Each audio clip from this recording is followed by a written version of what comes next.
last week. Looks like Gerardo Garcia for sure starting to find a rhythm. Made some great passes downfield to a couple of the receivers. So don't want to, not give them the credit they deserve. They also played a great game, especially him after sitting out most of the game in week 1. We're going to take a quick break, and we'll be back with Coach Adam Nairn of the Whitefaces here on this evening's Coaches Show.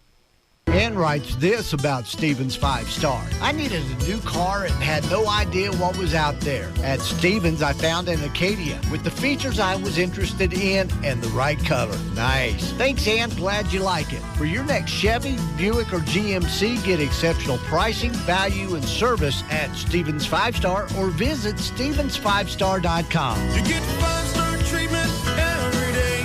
Stevens 5-Star Car and Truck Center. Hereford ISD. We are committed to children and dedicated to excellence. Hereford ISD encompasses over 900 square miles. We educate approximately 4,000 students each year and employ approximately 650 employees. Hereford ISD buses over 700 students to and from school each day. We provide 14 bus routes and drive over 1,100 miles per day. We choose to make a difference in the lives of all of our children. Go Herd! First Financial Bank wonders, how does your credit card treat you? Well, their bill is always on time. Does that count? You should visit First Financial. We have a variety of credit card options. Once approved, you'll get rewards just for using them. Rewards? Yes, like cash back, gift cards, travel, and more. I could get used to treatment like that. First Financial Bank. You first. The creditor and issuer of these cards is Elan Financial Services. See ffin.com for details. Cash back redeemable as a cash deposit to your First Financial checking or savings account or as a statement credit. Needing extra income? Looking for a full-time job with advancement opportunities? McDonald's in Hereford is hiring full-time and part-time people who are energetic and customer-focused. At McDonald's, you will be able to work flexible hours, whether it's 3 hours or 8 hours per day. Benefits include a free meal when you're working and a 30% discount when you're off-duty. Earn a vacation benefit and $10 an hour and above with experience. To apply, just text TX162 to 38000. Well, folks, welcome back. Visiting with Coach Adam Nairn this evening. Coach, playing Wichita Falls Hershey tonight. They're coming off 2 losses in their first 2 weeks. They, have a pretty big travel day today, much like what we'll have when we go down to San Angelo. What is that? Does that affect the team really when they have to ride a bus for 5 hours on a game day? Well, it always gets you out of your rhythm. It's a lot different when you travel an hour or 45 minutes down the road and you can go through your normal school day and eat lunch like normal. In a situation like theirs where they're going to be on the bus coming from Wichita Falls, they'll probably have to leave a little earlier, get out of their normal lunch routine. They might even leave early enough to stop somewhere along the way to stretch their legs. Again, that's something that we'll have to deal with when we play San Angelo in a few weeks. But it does change things. It changes the way you approach your game day. You may be a little stiff from sitting on the bus, so I think they'll get here pretty early today to make sure they make up for that. But once you get to the stadium, these kids are pretty resilient. It may have more of an effect on the coaches than it does the kids. So I think once they get here and get running around the field, they'll be just fine. And what are you guys looking for on offensive and defensive fronts tonight? So offensively, we're going to see a lot of different looks from their defense. They're a little bit bigger and faster than us at most positions. And they're going to do a lot of different things. Whereas last week we knew what we were going to get from Bushland pretty consistently. Hershey will give us different looks from play to play, and we'll have to be able to adjust to that. On their offense, we're really concerned with their speed. They've got a few receivers that play both ways in the secondary, but if they get past us, they've got a lot of speed, and they're going to be hard to catch. They've got a quarterback that runs around pretty well and a big running back. So hopefully, we can keep them in front of us and defense can hold up against the run all right, and that we just make some sure tackles and like I said, keep those receivers in front of us. Don't let them get behind us or don't miss a short tackle and let them get running because they do have the speed to take it all the way. And, Coach, last week your first home game here in Hereford in front of a pretty large crowd at Whiteface Stadium. You had some special guests in the stands. I think I saw a Facebook post from your dad that he was here watching you. How does that feel, knowing that you got the family supporting you at the game? That was awesome. I was sitting in my office Friday afternoon, and I guess my wife had arranged for my dad to come and surprised me. So he came walking in. The coaches did a good job of keeping me in the office and keeping me distracted. I was trying to go do some errands and things like that, get ready for the game. And he came walking in, and so it was special to have my dad here. And my family's from Plainview, but has since moved to the Austin area in the last 7-8 years to be centrally located around all my other siblings. So just having him here was really special because he spent so many years watching me play when I was growing up, and he's been a big supporter of mine. So it's always special to have family in town, whether you're playing or coaching. It just means a lot, and I look forward to them coming to some more games and sporting the Herd gear instead of the Plainview Bulldog gear. I know he caught a lot of flack for that, wearing maroon instead of red, white, and blue. So, but that just goes with the territory. Well, Coach, we appreciate your time again today, and look forward to watching the boys get out on the field again tonight, and wish you the best of luck. And, of course, as always, go Herd. All right, thank you. All right, that's been Coach Nairn here on the Coaches Show on KPAN, and we'll be going live to the stadium here shortly. The Coaches Show brought to you tonight by Stevens 5-Star Car and Truck Center, Hereford ISD, First Financial Bank, and McDonald's. You're listening to Whiteface Football on KPAN AM/FM in Hereford, Texas, and worldwide at kpanradio.com. Tonight's matchup is brought to you by Hereford Texas Federal Credit Union, Mendez and Mullins Family Funeral Home, Prairie Insurance, Happy State Bank, WT Services, Bob's Heating and Air, First National Bank, Deaf Smith Electric Cooperative, Stevens 5-Star Car and Truck Center, Hereford ISD, First Financial Bank, McDonald's, Hereford Regional Medical Center, Good and Fuels, First Bank Southwest, Amarillo College, Capital Farm Credit, and Texas Farm Bureau.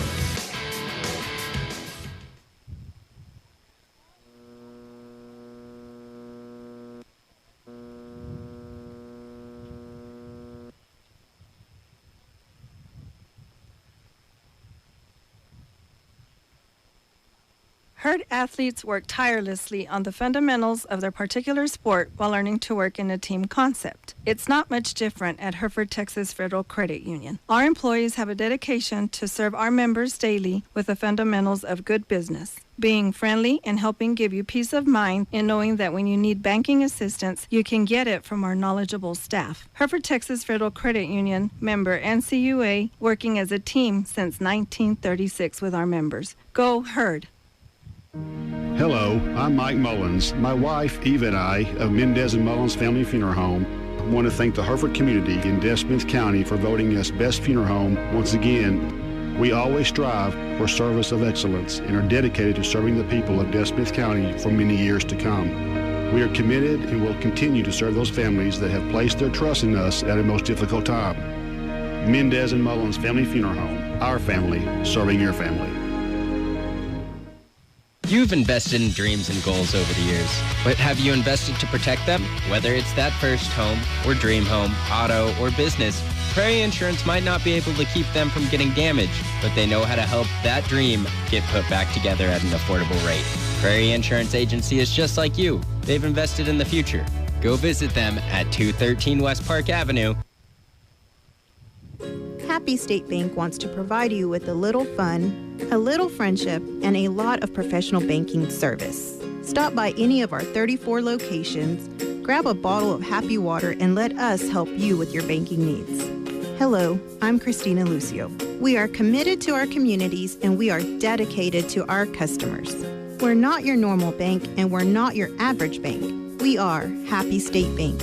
Member FDIC. Se habla español.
Is the call transfer on your office phone system strictly by guest? Is the hold button terminal? WT Services sells, installs, and maintains telephone systems of all sizes that are customized to the needs of your business. The right phone system can mean incoming calls are handled efficiently without embarrassing malfunctions. Contact WT Services today to talk about growing your business with a new telephone system. Call 364-7311 and see what a difference hometown service can make. WT Services, your local full-service communications provider. Whatever temperatures this summer brings, your friendly and knowledgeable Bryant dealer is ready to help. Your dealer is committed to achieving a high level of training and skills and backed by outstanding products from one of the industry's most trusted names. Whatever your cooling needs, your local Bryant dealer will do whatever it takes for your family's comfort. Schedule an appointment today by calling Bob's Heating and Air Conditioning. Bryant, whatever it takes. All right, back here at Whiteface Field as we're in pregame mode here. The Whitefaces in the locker room along with the Huskies, and the Whitefaces about to make their way back out here in a moment out onto the field. Field in excellent shape, as it always is. Nice. I mean, I just can't say enough about the job that is done on that field each and every year. And the Whitefaces and Huskies, it's rare when you play on grass these days. There's not many grass fields left. And as I've said on previous occasions, sometimes people come here and think it is turf, visitors, I mean, because it is immaculately. Yeah, it looks very nice. Definitely something I'd like to, as we were talking, take a couple of pitching wedges off of. It's a beautiful field out here today, and the Herd Stampede kids, the new Booster Club program, are out, and they're welcoming the coaches onto the field. And like you said, the players are about to make their way out, and we'll get a nice run out from the Whitefaces tonight, and just really another beautiful night for football. No storms in the area tonight we had last week, so might get a full 4 quarters in here. That's right. Yeah, our assistant coaches that come to the press box, I won't name them at this point because about what I'm fixing to say next, but they have to come early to get up the stands. Like me, it takes a while to get from bottom to top. I'm telling you, it's a long climb up here, a lot longer than it used to be. And Lane today, now just to kind of tell you what sort of athlete he is, he's played in a major tournament and still made his way up to the top of the stands here tonight. So the Tire Works Invitational. That's right. That's right. All right. I don't know what annual it is, but anything that Philip Collick and Chris Bridwell are associated with is, I started to say a classy deal. That's probably not the right word. It's a deal. That's what it is. Maybe a classic deal. Classic. That's it. Was I will also commend the city. John Pittman looks nice this year, especially with the rain we've had this summer. Probably as nice as it's ever been, quite honestly, at my time here. Well, the Whiteface faithful file again. Whitefaces, we talked a little bit a moment ago. Lane mentioned our quarterback who has played really, really well, Gerardo Garcia. We've had last week both Braden Mendoza and Noah Brown had big nights receiving the ball, and we've got to have those two guys. And we need, I know you talked to Coach Narron about this, but we need to get a running game going, Lane. I mean, that's just something we're going to have if we're going to.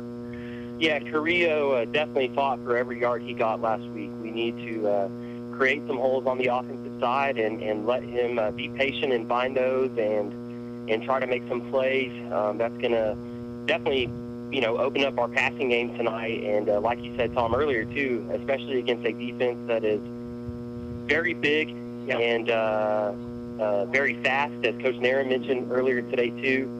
So we're going to have to kind of be creative, find some ways to sneak the ball past them and use the offense to both extents very well tonight, passing and running game. So, all right, we're just a few minutes away from kickoff time. We'll talk some more about these two teams. Going to take a 2-minute timeout here, Lisa, and we'll be back at Whiteface Field in 2 minutes. You're out of town? Need to use an ATM? Available on the First National Bank of Hereford website is the Money Pass system.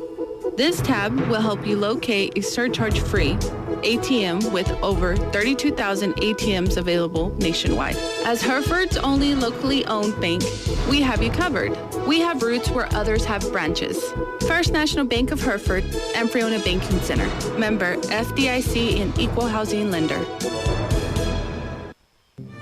Electricity travels along an intricate network of wires and poles to power our homes and businesses. Most of the time, it's a seamless journey. But occasionally, the path of electricity is disrupted by articles like fallen tree branches, animals, or car accidents. When that happens, Deaf Smith Electric Cooperative's line workers are ready to restore that connection no matter the weather or the time of day. For over 82 years, Deaf Smith Electric, your touch-tone energy cooperative. Ann writes this about Stevens 5-Star. I needed a new car and had no idea what was out there. At Stevens, I found an Acadia with the features I was interested in and the right color. Nice. Thanks, Ann. Glad you like it. For your next Chevy, Buick, or GMC, get exceptional pricing, value, and service at Stevens 5-Star or visit stevens5star.com. You get 5-star treatment every day. Stevens 5-Star Car and Truck Center. Hereford ISD. We are committed to children and dedicated to excellence. Hereford ISD encompasses over 900 square miles. We educate approximately 4,000 students each year and employ approximately 650 employees. Hereford ISD buses over 700 students to and from school each day. We provide 14 bus routes and drive over 1,100 miles per day. We choose to make a difference in the lives of all of our children. Go Herd! Back to Whiteface Field. It's just a few minutes before kickoff time. Whitefaces are gathered down in that south end zone, and the band's in place up here. They'll be performing at halftime here tonight. Hirschi in the red and white. For the Huskies, it's 265 miles. I know this because I've been to Wichita Falls, I don't know how many times, going back toward Mount Pleasant or Dallas. So they had a 265-mile, about like our trip to San Angelo, quite honestly. Yep. And this is a one and only. I mean, we played them one other time, played them in the playoffs back in 1986, and beat them over at Buffalo Bowl. This is not a two-game set. They were supposed to have played last year. They scheduled another game. I don't know what happened. We wound up not playing. We just had the 9 games. And here we are tonight with the lone meeting with Wichita Falls Hirschi. I don't think this rivalry will be renewed next time around.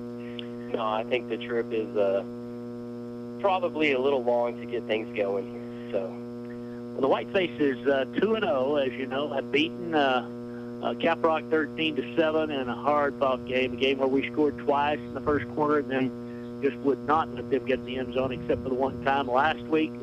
Got ahead 14-0 over Bushland. They scored. We scored early in the third quarter. They scored right after that. The next play. And then the lightning came, and that's where it ended last week. So Lane has promised us there'll be no lightning tonight. And quite frankly, as I said going down the stairs last week, we had to leave the stands. But there's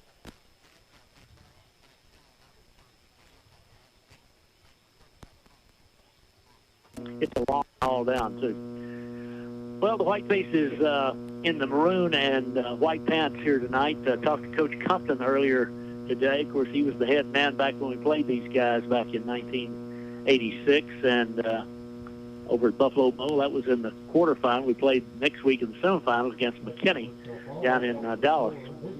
Whiteface captains are out here tonight. Hirschi, as I said, great speed, great size, and we've just got to be able to contain them here tonight. The first 2 games, we've really done a good job of that as far as not just getting beat on a big play, with the exception of the last touchdown of the touchdown by Bushland last week. Yeah, and even with that, they kind of got in a rhythm doing that. We had a great kickoff return after that, right before the game was called. So it would have been, fun and interesting to see what happened after a score like that, to see how our offense reacted. So it would indeed. Well, here tonight, we want to give a little shout out too before we get going. The tennis team, they beat Pampa 17-2, I think, a couple of days ago. They're yes, sir. Dumas earlier in team tennis, the defending state champs. volleyball team plays against Amarillo High tomorrow. They're whatever they are now, 25-1 or whatever we are. And the cross-country team, congrats to them. The girls won, the guys were third, I believe, in Lovington in that cross-country meet. So lots of good things happening across the athletic world.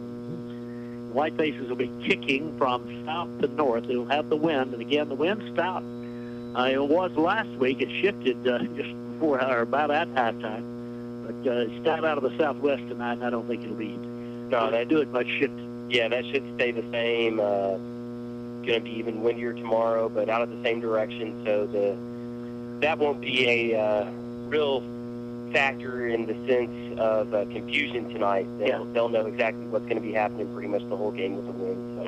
Whitefaces are gathered down in that south end zone, about to make their way out of the blow-up H across the way. The Wolves, Cindy mentioned earlier, Kubi would not like the Wolf. The Wolf looks like he's sitting down as a wolf would do on his. Anyway, in any event, the Wolf there. The HIrschi Huskies come out. They got 1, 2, 3, 4, 5, 6, 7, 8 people in the stands over there, folks. I mean, and they're in the sun to boot. I mean, what a bad deal. Here come the Whitefaces. Fans on their feet tonight, cheering on the herd. Not quite the crowd we saw last Friday, but some folks definitely still trickling in. So yeah, we hope that this fills up a little bit more than it is right now. But again, also, not as cool as it was last Friday. No, certainly not. The Whitefaces are out. The Huskies are out. We're just a minute away from kickoff time here. Let's take a 60-second break, and we're right back. First Financial Bank knows how important a person's vehicle can be. My SUV is perfect for taking clients to properties and me to the golf course. My pickup hauls work supplies all week and the family on weekends. My hybrid helps the environment and my fuel bill. If you're ready for a new vehicle, talk to First Financial. We offer loans at competitive rates with fast local approval. My 4x4 works hard, but plays even harder. First Financial Bank. You first. Member FDIC. Needing extra income? Looking for a full-time job with advancement opportunities? McDonald's in Hereford is hiring full-time and part-time people who are energetic and customer-focused. At McDonald's, you will be able to work flexible hours, whether it's 3 hours or 8 hours per day. Benefits include a free meal when you're working and a 30% discount when you're off-duty. Earn a vacation benefit and $10 an hour and above with experience. To apply, just text TX162 to 38000. All right, back at Whiteface Field, the Mighty Maroon Band, under the direction of Cindy Henson. As soon as the color guard gets out to midfield, they will play our national anthem here on this rather sober evening before the 20-year anniversary of the incident at the World Trade Center. Gosh, it doesn't seem like that's been 20 years ago, but indeed it has. Whiteface fans all standing, hand on heart. The color guard out to midfield in position and awaiting the playing of our national anthem as we listen in.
the national anthem performed by the Hereford High School Band here tonight. James Stowe in the stands down there. James celebrating a birthday. I don't know what he is. Old. He's old. I don't know. We got away from James. He was out crushing golf balls today, too. So, well, it's good that you big-time golfers could make it to the game here tonight. The Whiteface unit gathered around Coach Nairn and crew down here right in front of us. Again, across the way, it'll be a while before those shadows make it to the stands on the far side. So for those who've made the long journey here to support the Huskies, sorry. You got to look into the wind. It's going to be hot tonight. It's going to be hot. I can't help you. The wind, I'll tell you, I was watching the color guard lane out at midfield there. The wind is so strong, they were having trouble holding the Marine flag and the U.S. flag. They were about to blow away from them. So a pretty stout breeze right now. Yeah, it's probably blowing 10 to 20, 15 to 20. So all right, it will, affect some of the play tonight for sure. So that was a good Kuby Kitchens there. Kuby always gave us the wind speed. Had no earthly idea what it was, but he always pronounced something. Was that from a wet finger? Or that was just his iPhone app. From the seat of his pants. 17 miles an hour is what Cindy's app has, so you did a great job, Lane. 15 to 20 will just about get it. Whitefaces kicking away, wind at their back. We're ready to play some football here. Glad you could join us on KBA and AM FM tonight. Here we go. High, end over end. Going to be fielded around the 10-yard line. Running to the right, back to the 15-20. Ooh, we're in trouble. 25-30. Flag goes down. Part of this is coming back. He's up to the 40, cuts back and out of bounds. But a good return, good start, except for the flag. That was Fletcher on the return. Tackle made up here around the 46-yard line. The flag's at the 35, so they're going to start about the 25. Yep, I'm thinking that's going to be maybe a block in the back. Yeah. They may have missed the one I saw, so we'll see what they call. There was one where you could have called two because two of our guys went flying at the same time. But the Huskies will start back around their own 25-yard line. We'll set the Whiteface defensive unit for you here. Altman's on the near side. That's Martinez in the middle. And at the right defensive end for the Whitefaces is Juan Nava. Whiteface linebackers are Eric Lucio and Darren Tapia. Nope, that's not Tapia here tonight. Starting, indeed, that's Lorazano, Jose. And then the secondary I'll give you after this first down snap. They're in the shotgun, two running backs, wide side to the left here on the first down play for the Huskies. From their own 25, snap, fake it, give it back to trap it inside and across the 26. Good defense for the Whitefaces. It'll be second down and 9. That's Altman and the linebacker Lucio, who met at the ball carrier, second and 8. Yeah, great stop by the D there, just allowing a few yards. Whitefaces here on the near side. That's Ramirez at the corner on the near side. Wood on the far side. Then in the secondary, it's Cassius and Gonzalez. Wide side left, second and 8 out of the shotgun. Make it back in. No, give it on the left side sweep. That's the big tailback, and a nice defensive play by the Whitefaces. A couple of yards. It's going to be 3rd and 6. Kind of tried to trap us over on the left-hand side that time. That's Lorazano and Nava on the stop. Yeah, we've got Jose Duque in as well here on this near side. And here we go. They're lining up with nobody lined up behind the center except the quarterback and running back. The other 8 players are all split out to the hash mark here on the near side of the field. A little trickery here on 3rd down and 5. Whiteface defenders are lined up. He's going to throw the home run ball. We got a man out there. The pass is incomplete. It'll be 4th down and 5, and the Whiteface is 3 and out. The Huskies on the first series of the ball game. Yeah, great job by Hudson Wood there, staying with his man. A little trickery you usually really don't see in high school football, but they tried it, and we were able to keep our positions and play that well. So Eric Alvarez back in single safety again, kicking into the wind. He may be a little deep back around his own 35-yard line. Let's see how they kick it. Good snap. Here comes the rush. The kick is high but short. Hangs in the wind. Going to hit around midfield. Bounce back into Wichita Falls territory and roll about the 45-yard line. Great field position for the first possession of the night for the Whitefaces. Yeah, Tom, the offense is going to come out and definitely have some good field position with the wind, too. Some of this sun and shade may play a little factor for the receivers looking back for the ball as the shadow is cast kind of haphazardly across the field today. So we'll Whiteface's offensive unit trots out there. Eddie Ramirez down on that offensive line, wide side to the left now for Garcia on the first snap of the scrimmage with the knife for the Whitefaces from the 45. Fake it, Garcia keeps it. He runs right. He gets to the corner, cuts back, lowers his shoulder, has 5, has 6, still on his feet, 7, 8, 9 yards. It'll be second down and 1. Great run by Gerardo Garcia. Flag for the play, though. Oh, I see. That'll be against the Whitefaces, I am certain. It's thrown over there near the line of scrimmage by the referee. Nope, by the head linesman. Yep, they're walking him back. Yep, 10 yards against the Whitefaces. Great run by Garcia. Wow. First and 20 now, back to the Hereford 45. Whitefaces with a spout run to the right side and nothing to show for it, but 10 yards lost. Palomares is the center for the Whitefaces. Martinez on that far side along with Arias. Wide side left now on first and 20, out of the pistol this time. Make it up, fumble it, ball's on the ground, and they got it, I believe. We had a couple of shots that we mishandled it. The official says it is Huskies ball, the 36-yard line. Well, we just misfired from the get-go that time. I don't know what happened, but we did not handle the snap. Had some sort of collision back there. A costly turnover now at our own 36. The Huskies with a first and 10. So a penalty, well, just two plays that you can't have back-to-back. First the hold and then the fumble. And Hirschi now into the wind, but at the 36 of Hereford. Again out of the shotgun with 2 running backs on the first down play. They got 2 wideouts to the right, 1 to the left. Out of the gun. Run the sweep this way. Turns the corner. 35 down to the 30. Still on his feet down around the 26. Tackle made by Ramirez.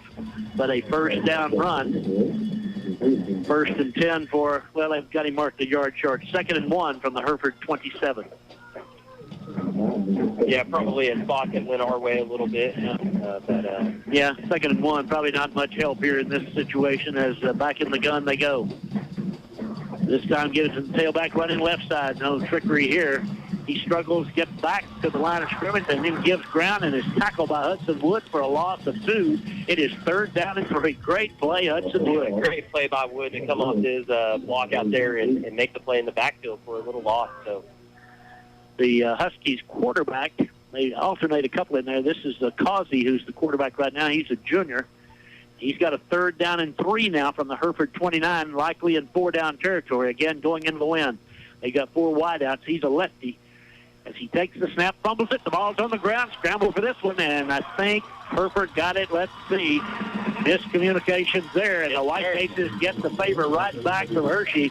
First and 10, Hereford from the 31-yard line on Hereford's end of the field. Wow.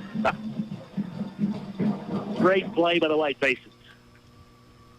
Honestly, just what the doctor ordered right there. Let's see if we can move it this time. Stay away from those flags.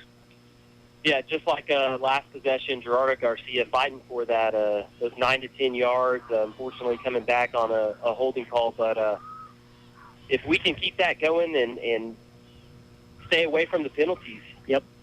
Back in the pistol, the Whitefaces are with the Carrillo behind the quarterback Garcia on first and 10. From the 31, give it to Carrillo. Right side, he finds a little sliver across the 35 out to the 37. Goes McGill. Nice run, second down and 4.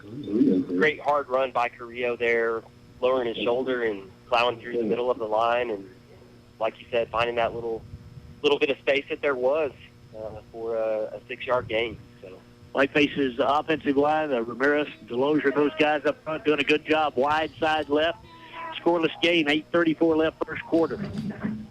4 defensive linemen, and they are huge up front. Here's the direct snap back to Garcia. He runs up to the 40. He's a yard short of the first down. It'll be third down upcoming as he tried to go over the left side. We got a little bit of blocking, but they're able to get him down. That was the tackle made by Dever Wiley. Third down and 1. Hereford at their own 40, clock running again with 8:07 left in a scoreless first period. Wide side left.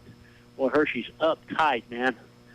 looking run all the way, and the quarterback, nope, this is direct snap back to the Wildcat, and that's a first down for the Whitefaces, running out to about the 43-yard line. That time the carry by Hereford's Wildcat tailback, Eric Alvarez, and it's 1st and 10 Whitefaces. Hard-fought run to get a first down there. It was. First down of the night by either team. Now we're back to the regular formation. 4 wide outs, wide side left. Garcia on first down. See if we throw it here. They've got 4 down defenders. Hereford looks to the near side now to get the play call there. Garcia gets Miguel lined up now on his left. Here's the 1st and 10. Give it to Miguel right up the middle. Finds a little seam, but he's hit after a yard, maybe 2, picked up to the 45. Boy, it looked like there was something there, and then what was there was Causey. Big hit. 2nd down and 8 for the Whitefaces. Trying to establish the running game here. We've not, as we mentioned, not had a consistent running game in these first 2, and both we could get something going. But we do have the wind here for 7-11. Tough throwing the ball into this wind. Out of the pistol this time with the tailback behind the quarterback. And give it, nope, rolling left, he wants to throw. First throw of the night, underneath, behind Brown. Brown makes a sliding catch, a yard short of the first down. It'll be 3rd down and 1. Great catch, Noah Brown. Yeah, great catch by Brown. Great vision finding him by Garcia, because he was had a defender right in his face, really about to be sacked. So great play by him to find Brown there. 3rd and 1, Whitefaces at the 48-yard line of the Huskies. No score here in this first period. Now Garcia goes up under center, going to take the snap and run the quarterback sneak, and goes quickly, and he's got a first down and then some as he's still on his feet. Finally down around the 43-yard line, they blow it dead. He needed 1, he got 5. It's 1st and 10 Whitefaces. Great job by the offensive line up there. Palomares and him just fired out of there. Arias, Delosier, did a great job, pushed him back. Yeah, a little slight trickery here from the O on that play. Wide side left on 1st and 10 from the 43 of the Huskies. Whitefaces with the football, back to throw. Looking. Here comes the rush. Throws at the last moment. Got a man over the middle, but there's an interception. Stepped in front of Brown and picked it off. Did Fletcher. And it is 1st and 10. 3rd turnover of this ball game. A fumble and an intercept now by the Whitefaces.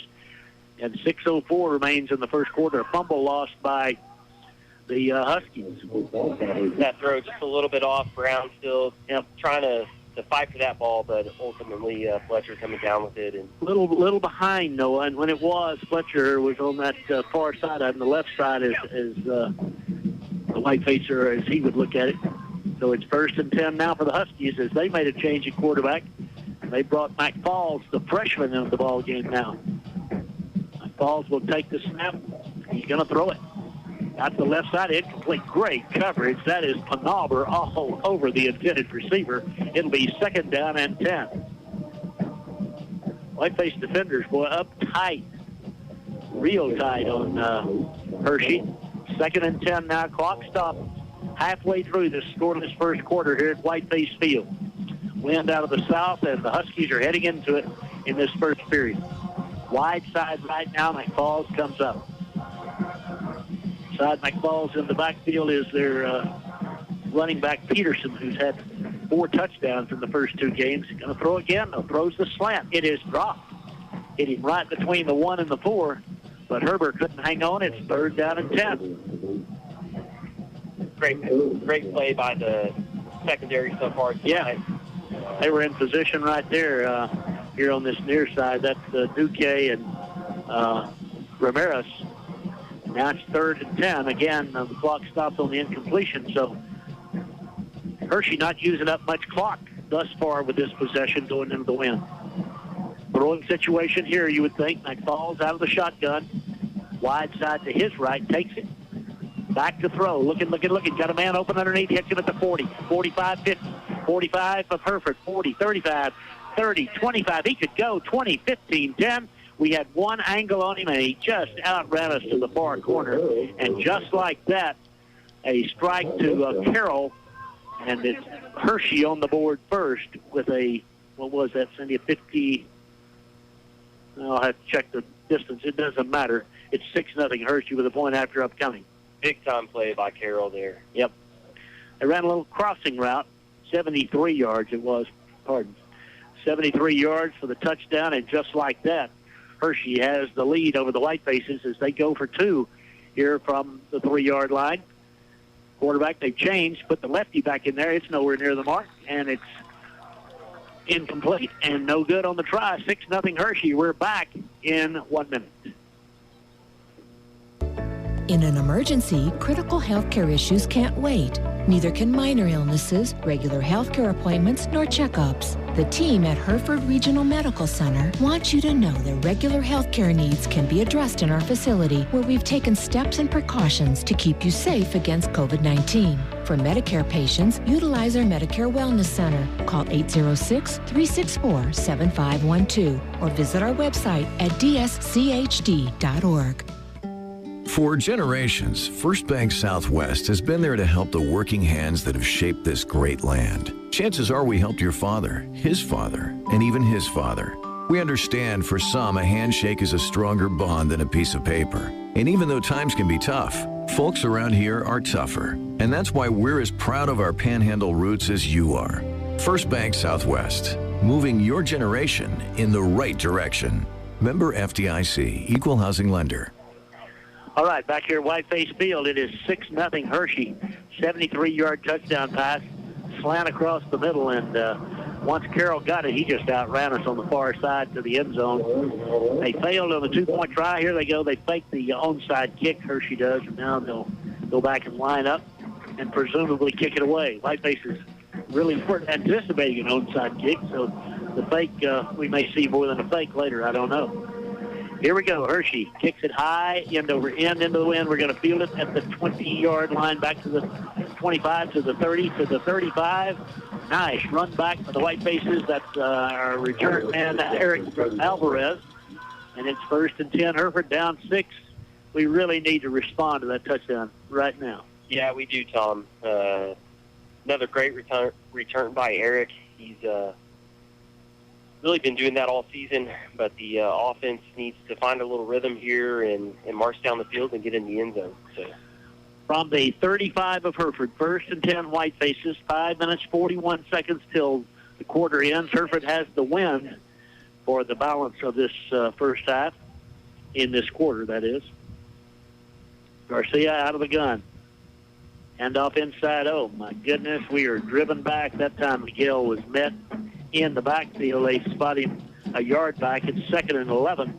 We didn't block a soul that time. Yeah, about 3 defensive linemen met him right when he was handed the ball, so really not a chance for him there.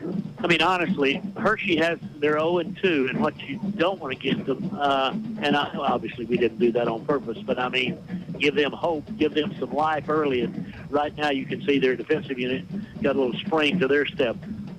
Garcia out of the gun, rolls left. At the corner, throws it underneath, complete. Up to the 40-yard line. Nice move. And out of bounds up near the 45, close to the first down of the Whitefaces. That was a second down play. A dandy move after the catch by Haven Valdez. And they spot him a yard short. It'll be 3rd down and 1. Yeah, Valdez is going to come off after that one with a little limp, but definitely a great move on the play and on the defender to get some extra yards on that one. 3rd and 1. The Whitefaces sent Brown and Mendoza out to the right side. We're in a little more of a power formation here from our own 44.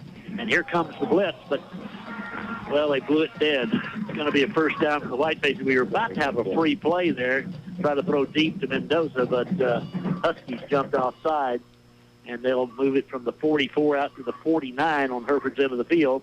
And it'll be a first down for the Whitefaces, our 3rd of the ball game, trailing 6-0. 4:43 left in this quarter. Hershey on a 73-yard pass play has taken the early lead.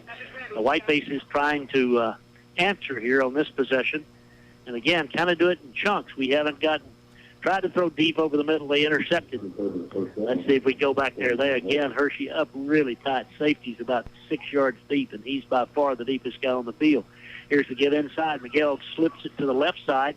It's a nice block over here. Goes down to about the 47, giving 4 on the play. 2nd down and 6. Palomares leading the way. 47-yard line of the Huskies. Whitefaces have the play come in from Valdez. He brings it along, pass it along. Now we send Mendoza and Brown and Valdez all to the wide side of the field. The running back for the Whitefaces now is Tommy Suarez. We've got an H-back in this formation as well. That's Marcos Acosta as the Whitefaces face a 2nd and 6.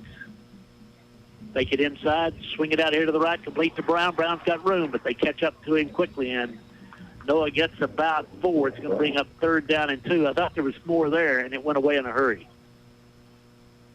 Those players kind of got tangled up over there on the far side, but everybody's okay.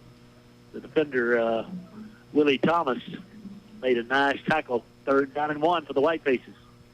We're getting little chunks, Lane, but nothing big thus far. Well, and even still here in the first quarter, big 3rd down play right here. We really need to convert, and keep this drive alive. Whitefaces have converted 2 3rd downs, maybe 3. They've got 3 first downs in the ball game. All 3 had come on 3rd down. Whitefaces looking to the near side. 3:15 left in the quarter. 40-second clock shows zeros. I don't know if it malfunctioned or what. Yeah, and they're going to reset the 40-second clock to 25. So plenty of time for the Whitefaces to get the snap away. They look again for the near side, get the play. Garcia with Suarez behind him, wide side left on 3rd and 1 for the Whitefaces. Late first quarter. Garcia, huge defensive line. Gives it to Suarez. He makes a good move, and he loses a yard. And I'm telling you, had he not made the move, he would have lost more. Wow, they just wore us out over there on the right side. That time we didn't get them blocked. And they, again, they don't give us weights, but I'd say they're 270, 280 up front, easy. Yeah, that was a sophomore, Wiley, for Hirschi, making that stop. Wow. And Tommy just, once he hit that outside corner, he really didn't have anywhere to go. So Whiteface is going to go for it. It looks like 4th and 2 from the 44 of Hirschi. 2:10 left first quarter, down 6-0. My gosh, this is huge right here. Let's see what we do on 4th down and a long 2. Back, oh my goodness, hit and drop in the backfield as Acosta. We went Wildcat, and nobody was fooled. And Hirschi has a 6-0 lead. They've got the ball at their 45 with a minute 59 left first quarter. Yeah, we got some popcorn here from Dorena, so we can make it through the night. Whiteface defenders back out there quickly, and I mean, we've got to come up with a stop right here. Martinez, Altman, and Nava, the front 3 up there. Solarizano and Lucio, the linebackers. Again, Ramirez here on the near side, heads in at that safety slot. He's up tight on the receiver here at the 44-yard line on Wichita Falls end of the field. First down play. This is the freshman. They run a reverse. Get to the corner, 45-50. 45, there's a flag. This one's coming back, at least a part of it is. Flag was about the 45, just going to wipe out what would have been a 17-yard play and gain. And another flag comes in now. I don't know if we got 2 holds or what the deal is, but play's coming back. It's from the spot of the foul, so it'll be first down and 10 or thereabouts for Hirschi. But again, man, we just got outflanked, Lane. They got outside us over on that left side. Yeah, I mean, lucky for us, their receiver held, our cornerback on that far side because that reverse fooled the defense here. They had almost a wide open run to the end zone. So we've got great speed, and again, that time we were so concerned trying to get across here. The 9-yard or 10-yard penalty makes it first and 9 back at the 45 because the flag penalty is from the spot of the foul. So first and 9, the scoreboard shows a minute 52 left first quarter. Hirschi up 6-0, but momentum on their side, and they're about to get the wind at their back. Again, the freshman Mac Falls out of the shotgun. He's got 3 receivers in this formation, 2 to the wide side. Now that comes in motion, so they fake it, give it off, tailback running right. He gets to the 45 to 50, the 45 to 40. He could go 30, 25, 20. One man to beat, 10-5, touchdown, as Gonzalez gave an effort. 7 did, but couldn't get there. And just like that, speed again outflanks the Whitefaces. 55-yard run by the tailback, Amarin Peterson. And Peterson makes it 12-0 with a point after upcoming. They're very quick, Tom. They are. Great speed. Great speed. Especially when they can get in the open field and really turn it on. So we've got to be able to keep them, hit them within 10 yards and try to get them down before they can break those corners and get going. So they can just, they've got enough deception. They've run enough counter plays, enough misdirection plays that we're just taking the bait. And once they get to the corner, it's all over. Here they go for two again. That falls, fakes it, throws it back here. That's a lateral. We can pick that up, but it's incomplete. They fall on it, and it'll be 12-0 Hershey. Their kickoff comes in 1 minute. According to MoveTo.com, Hereford is the coolest city in Texas. No, with an average temperature of 73 degrees, they also said it's the 4th best city in Texas to live. Those that live here might dispute that and say it's number 1. A wonderful place to raise a family, great people that are hardworking and caring. Gooden Fuels is glad they get to do business with the people of Hereford and the surrounding area. Everyone at Gooden Fuels says, Go Herd. Start here. AC. Go anywhere. Amarillo College is the place to prepare. AC.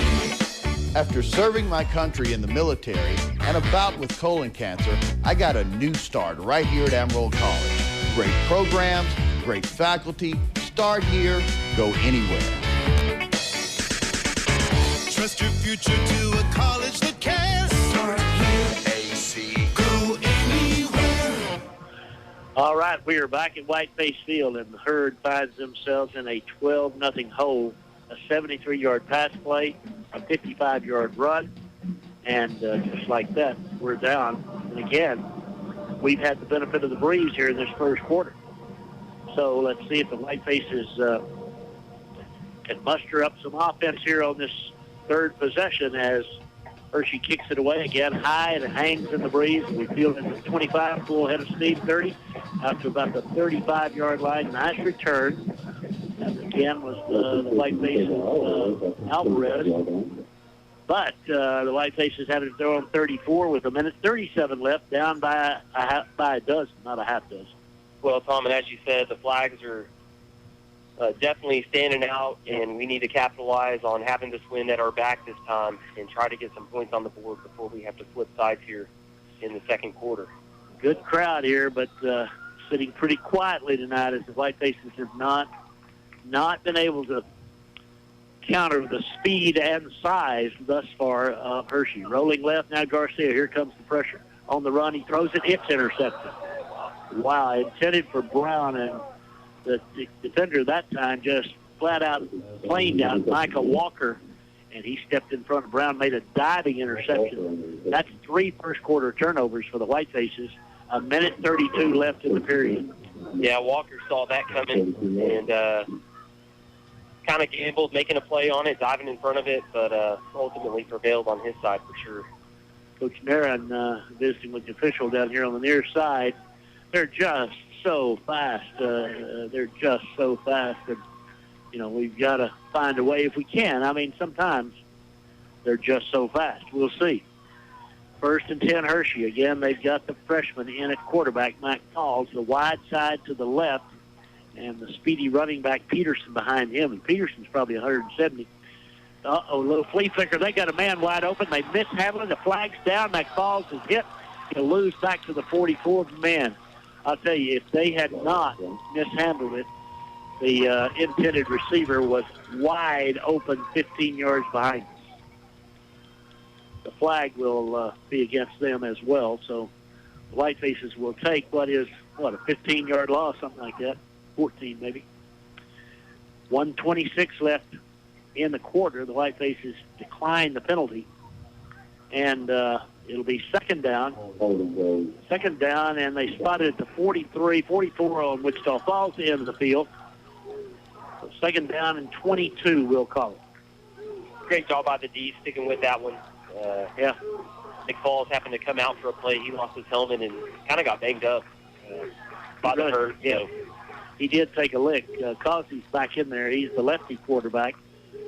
And again, they're letting the clock run here. Well, there is no clock running because that was the flag and they didn't start the clock. So it's second down and 23 yards, we'll call it, as he stands and runs the dive play. This is the tailback Peterson across the 50 to the 48 of Hereford. It'll be third down, and they'll need about 15. Well, I'll tell you, a little stutter step that time, and he almost broke out of there again. Yeah, when we meet them on that first contact, the Herd's going to have to make those stops there. Otherwise, these guys are going to be breaking tackles. Third and 15, inside a minute to play in this first quarter, as Hirschi with a 12-0 lead and the football in Hereford territory. Now they brought Falls back in there as the quarterback at the quarterback slot. The wide side to the right now as he looks over the defense, takes the snap, fakes it, he's going to throw. Rolling right, looking. He's got it all day, throws it underneath. And it's a great catch. Nope, he was out of bounds, did not make the catch. Duque broke right in front of the receiver. The ball sailed over him. They caught it on the boundary, but he was out of bounds when he came down. It's fourth down and 15, and one would assume they would punt it here. 32 seconds left in the first quarter. Hereford down by a dozen. We've turned the ball over 3 times, a fumble and 2 intercepts. And back in single safety for the Whitefaces goes Alvarez, our return man, as Hirschi apparently will kick it away. Again, they are kicking into the wind, only going into the wind for another 30 seconds in this first quarter. Long count, here's the snap. Not much rush. Kick is a line drive. Better kick this time. And it hits at the 20 and rolls to the 15-yard line. Going to roll dead about there. So Hereford starts at their own 15. 23 seconds left in the first quarter. Down by 2 touchdowns. Needing to find a way to move the football lane. Yeah, they just kind of seem out of rhythm. Yeah. You know, part of it is the speed from the defense, but we've created some openings. Their defensive backs definitely making some plays on the ball. So if we can find some rhythm, hopefully we can get something going here. Palomares out over the football. And Garcia, the quarterback, wide side left on first down.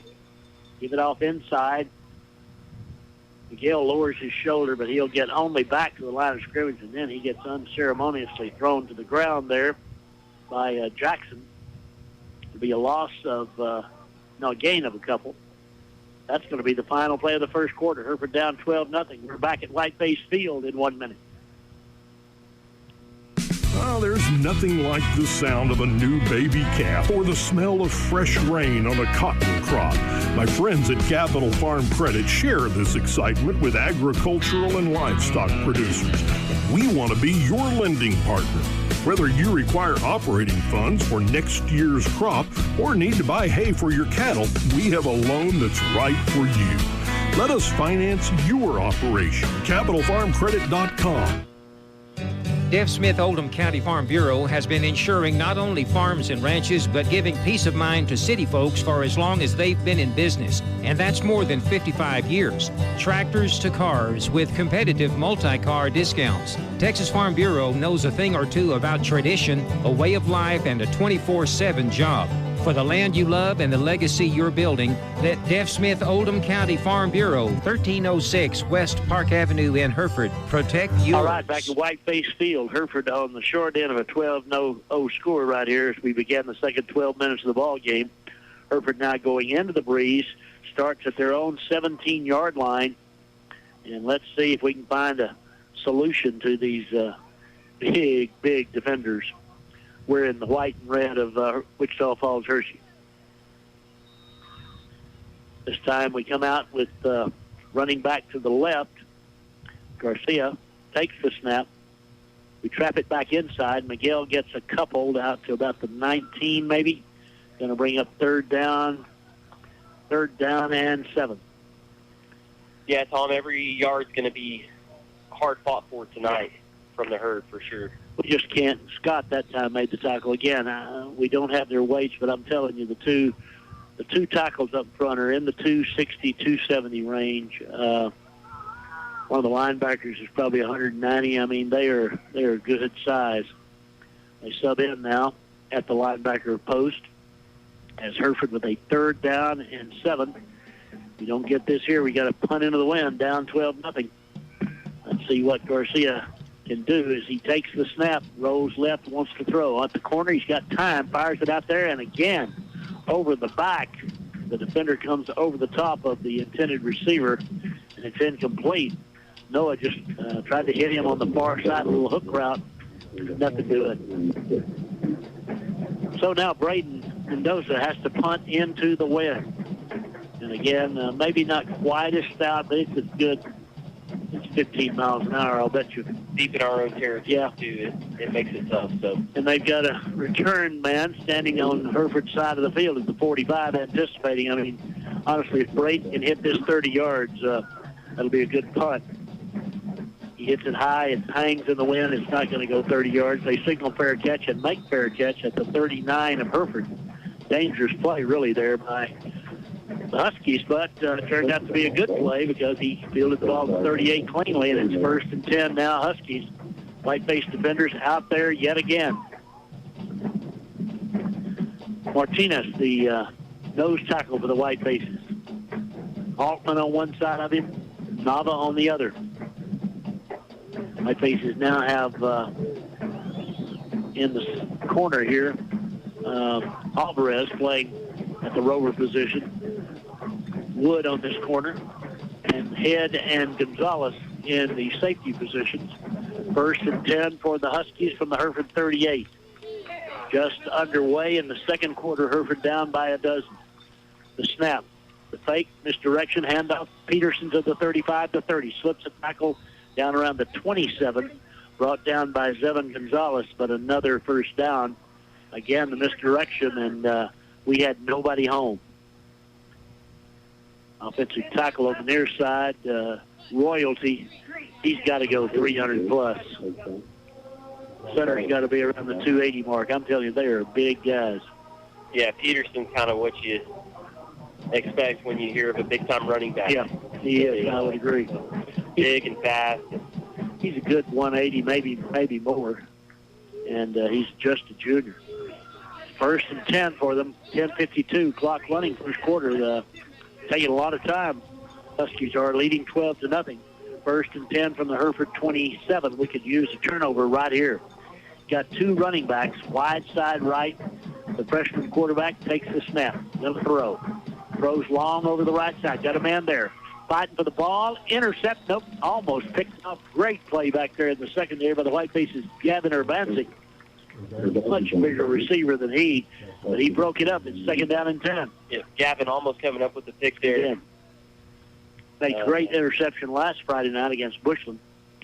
He's out there trying to cover Carroll, the guy who went 73 yards earlier in the ball game. Carroll's probably 6'1", maybe 6'2". 2nd and 10. Gavin's not quite that tall. Out of the shotgun formation on 2nd and 10. Give it off. Tailback, he slips a tackle inside the 25, down about the 23. That'd be Lucio, one of the tacklers for the Whitefaces. Last guy up wearing maroon and white is Nava, but it's 3rd down and 6. Big 3rd down here. If the D can come up with a stop and at least hold them to a field goal. Yeah, I wonder about the field goal, even with they didn't attempt to kick either the first 2, so they may be 4-down team all the way. Let's see. This is 3rd down. Let's take care of it first. 3rd and 6, wide side right, pistol formation with Peterson behind the quarterback. Snap, going to throw it. Complete, and he's inside the 20. Going to spot him out about the 18. It's close on the 1st down. I think it is a 1st down. 17-yard line. Again, we were in good position there, Lane. I mean, he just outsized us, went up and got it. Yep. Climbed the ladder and was able to bring it in and come down with the catch in possession. So 1st and 10 from the 18, just inside the 18-yard line of Hereford. 9:43 left, first period. The Huskies trying to increase a 12-0 lead over the Whitefaces. third game of the season. Hereford at home next Friday night against Lubbock Estacado. Freshman quarterback gives it to his tailback running left. He's inside the 10, stumbles around the 5-yard line. He's got another first down or close to it. They work him down up the 7-yard line.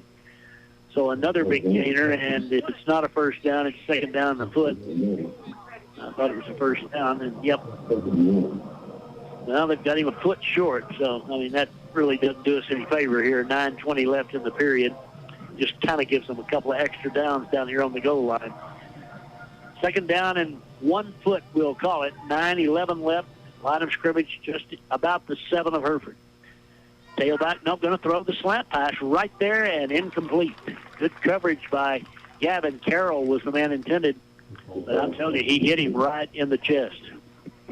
Yeah, it should have been unfortunately a touchdown by Wichita Falls, but lucky for us, right through his hands. And Gavin right there with him. Yeah. Just not quite in the position to make a play on the ball, but stayed with him. And third and a foot. 9:02 left in the quarter. Again, they're at the Hereford 7-yard line.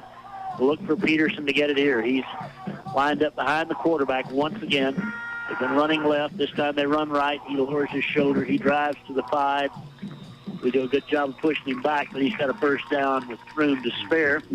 Lucio, defender over there, Martinez, Cassius, but it's a first down for the Huskies. First and goal from the 5. Their 6th first down of the half. They've got 2 long TDs, a pass and a run. Now they're trying to push this one in after taking over, after Hereford had to punt into the wind, taking over at the Hereford 38. 8:44 left in the quarter. First and goal from the 5. Mac falls out of the shotgun with a wide side right, brings the man back in motion, gives it to him on a little pitch inside. He slips the tackle, but he's going to be hit and dropped. Good job by Nava to get a hand on him. Didn't get him down, but he got help from his friends. Right on the line of scrimmage, Lucio and Martinez and others make the stop. Second and goal. Martinez starts out of the ball game, but he's got to go back in there. We need him up front right now. Now the Whiteface is going to sub in. See if they're going to get everybody in there. Here comes Hirschi. We're not going to have everybody off the field, I don't think. We took a timeout before they could snap the ball. We weren't going to get out there in position. So timeout Hereford, down 12-0. It'll be second and goal from the 5 for Hirschi when we come back in 1 minute. Herd athletes work tirelessly on the fundamentals of their particular sport while learning to work in a team concept. It's not much different at Hereford, Texas Federal Credit Union. Our employees have a dedication to serve our members daily with the fundamentals of good business, being friendly and helping give you peace of mind in knowing that when you need banking assistance, you can get it from our knowledgeable staff. Hereford, Texas Federal Credit Union, member NCUA, working as a team since 1936 with our members. Hello, I'm Eva Mullins. My husband Mike and I of Mendez and Mullins Family Funeral Home want to thank the Hereford community and Deaf Smith County for voting us Best Funeral Home once again. We always strive for service of excellence and are dedicated to serving the people of Deaf Smith County for many years to come. We are committed and will continue to serve those families that have placed their trust in us at a most difficult time. Mendez and Mullins Family Funeral Home, our family serving your family. Whiteface faithful in the stands here trying to cheer on the maroon and white here as we try to make a goal line stand. Second down and 6. That time we tried to get the goal line defense in there, and we just didn't get them in time, and we took a timeout, a wise timeout. Maybe give us a little breather, too, as Nava and Altman, Martinez all go back out that front 3. Whiteface linebackers, Solorzano and Lucio. Whiteface secondary spread from corner to corner on second and goal play. They'll sweep to the right side, the back side. I mean, Panaber from the front and Solorzano from the back. It's a loss back to the 11-yard line. Well, that time, if we can get some penetration lane, I mean, you know, they can't get to the corner. Yeah, he looked good that time. They were able to read that play kind of as it happened and get in the backfield and make a stop there. So if we can keep that up. Third and goal from the 12 now. 7:32 till intermission. Wide side left. Peterson, the running back, on the right of the quarterback, McFalls. He's got two receivers to his left. Whiteface defenders trying to come up with a stop. Slant pass that's right there, and he can't hang on again. Good coverage by the Whitefaces, Ramirez, but Carroll couldn't hang on the slant. It's 4th and goal. Wow. Well, let's see if we can do her one more time. Whiteface is down 12-0. 7:17 left till halftime. Again, the Huskies have moved from the Hereford 38 after they got the punt down to the 12-yard line where it's 4th down and goal right now. No field goal unit. Yeah, you think with the wind, if they had a great kicker, they'd be out there. So they're going to try for the goal line here. Wide side left. He's going to throw. Throws into the corner here. Got a man there and a defender there. Wood on the coverage is incomplete. And the Whitefaces take over on downs. Great job of the defensive unit to keep them out of the end zone there. Really was. We've been out there in this first quarter plus, quarter and almost a half, and defense has been out there a bunch on a hot night, but they bowed up there and held them. Yeah, we'll see if the offense can get something going for sure to give the D a rest. Yeah. But also to hopefully ultimately march down here to the south end and get in the end zone.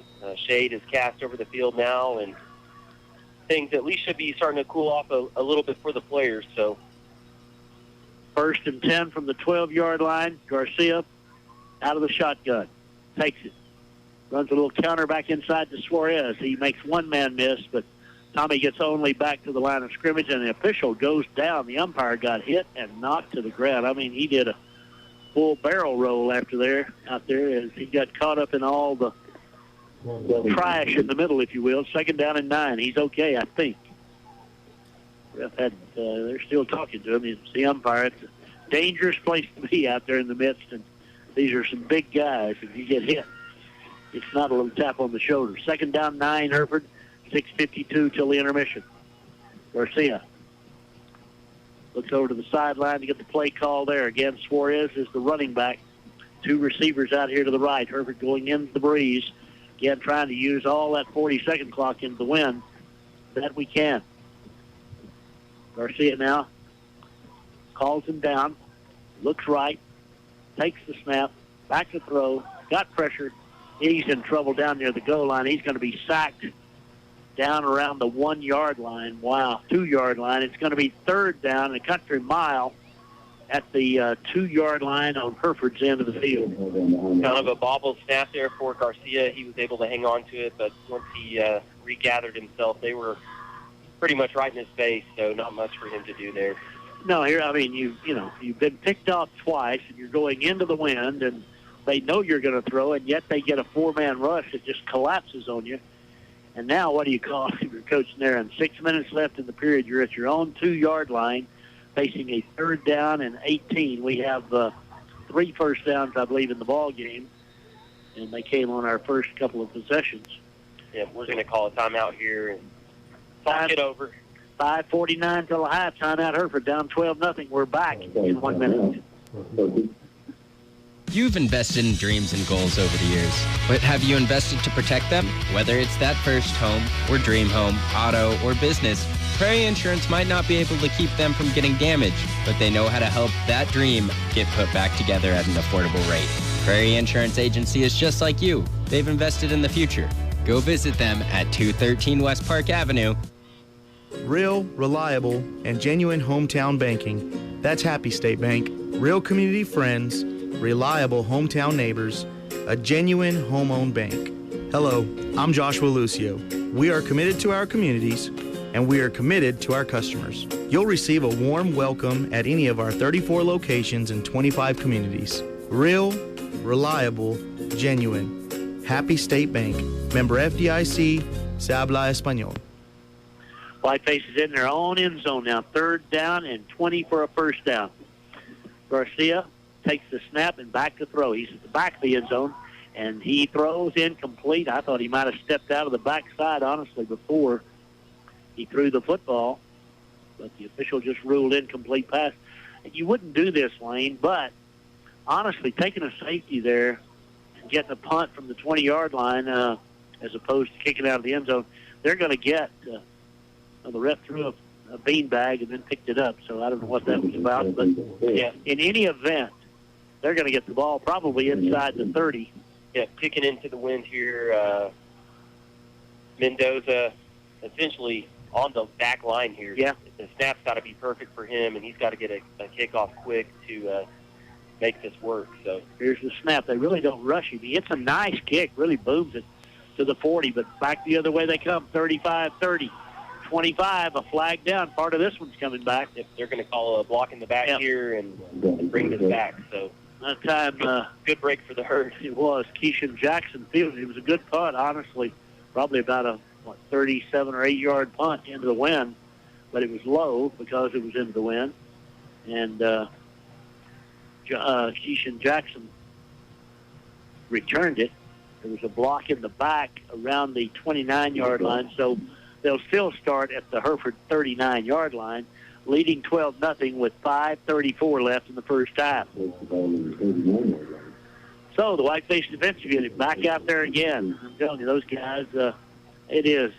We've talked about it, but it is a hot night. And out on the field, as much as they have been, it just kind of wears on you. Plus, those guys on the other side laying on you don't help either. 1st and 10, Huskies from the 39 of Hereford. Wide side to the left. 3-man defensive front for the Whitefaces. Mac Falls gives it to Peterson. Peterson cuts back right. Gets inside. He didn't get in. He got to the 36-yard line. Gain him about 3. Good defense in the middle that time. Martinez and Delarazano, Lucio. 2nd down, 7. Good job by the linebackers keeping Peterson contained in the middle for sure, not letting him break anything outside. And honestly, anything runs up inside, I'll take. They may get yardage, but it's when they get to the corners that we're really have trouble keeping them contained. Inside 5 minutes to play first half here at Whiteface Field. Wide side left. 2nd and 7.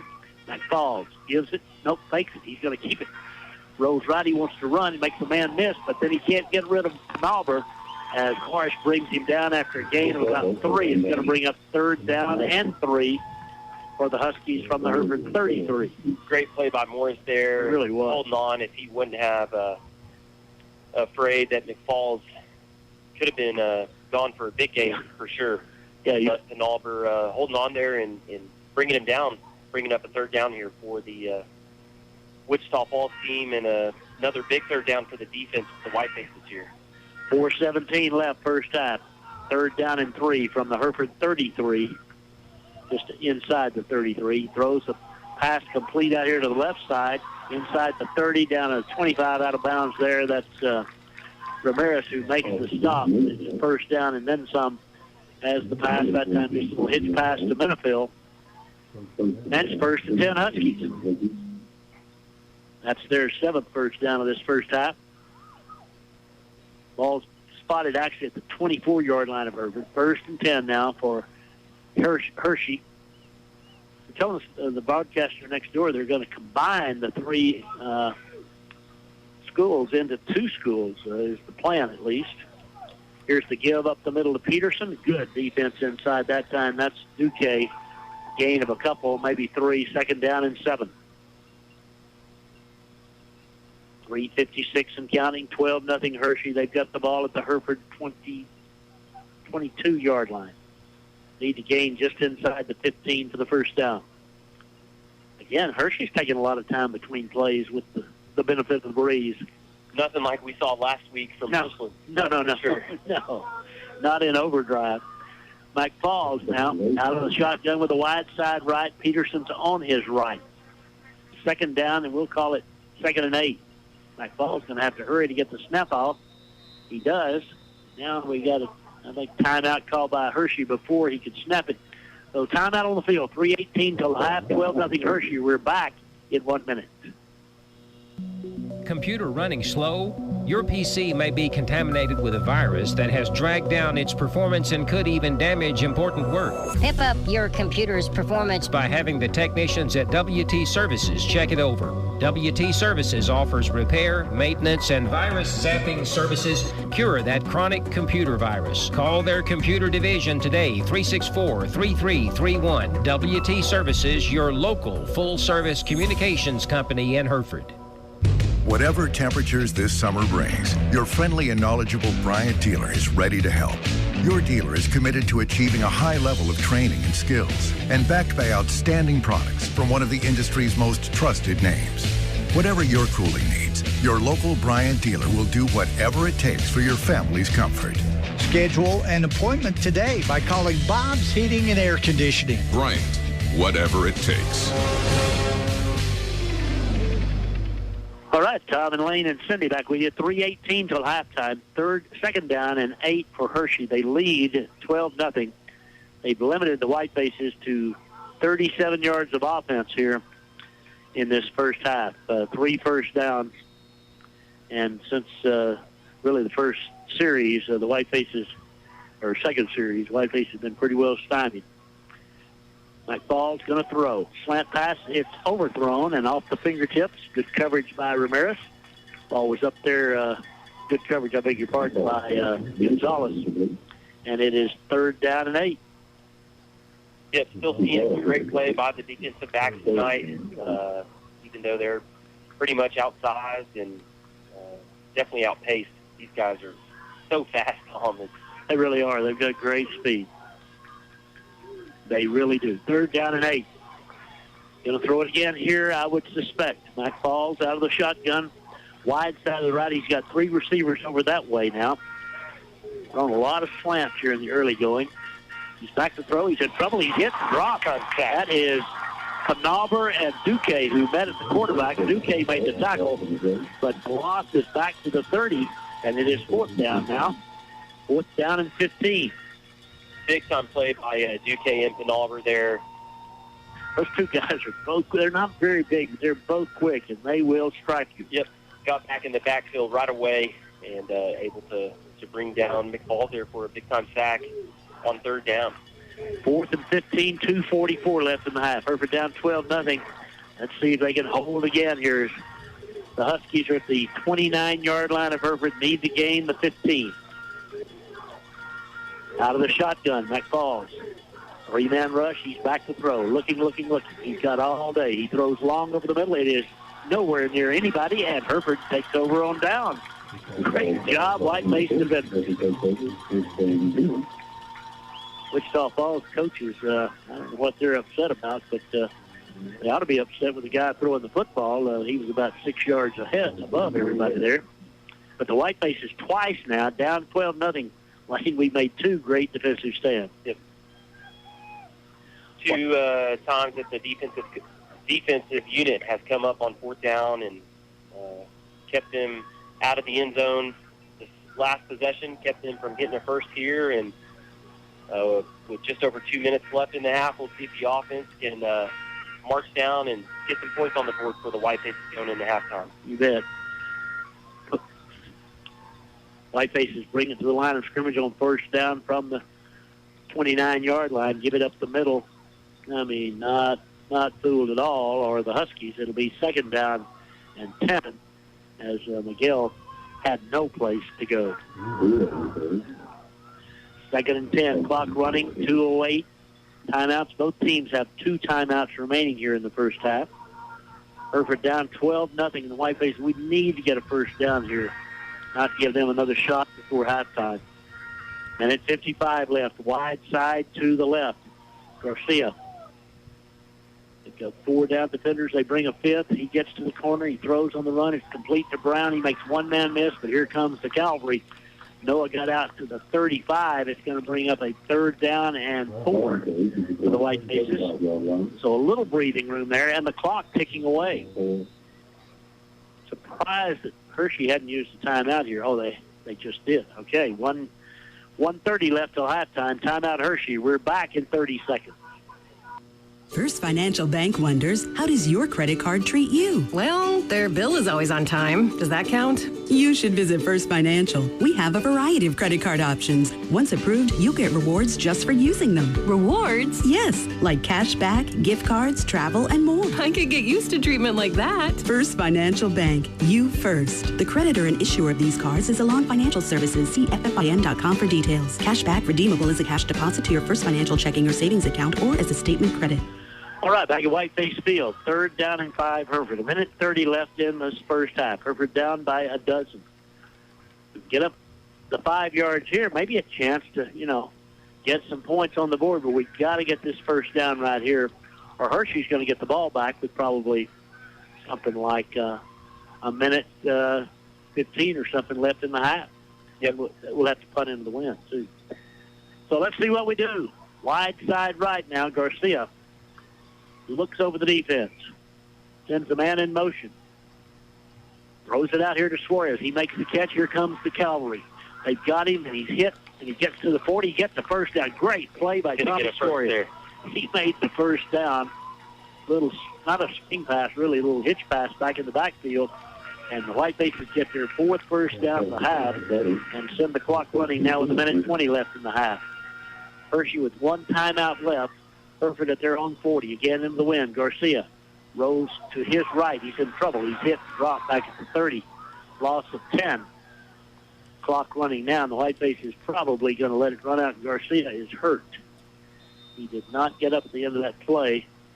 Gerardo, who's been harassed all this half, got hit, got sacked, lost 10 yards, and he's up now. They've got him up on his rear end at least.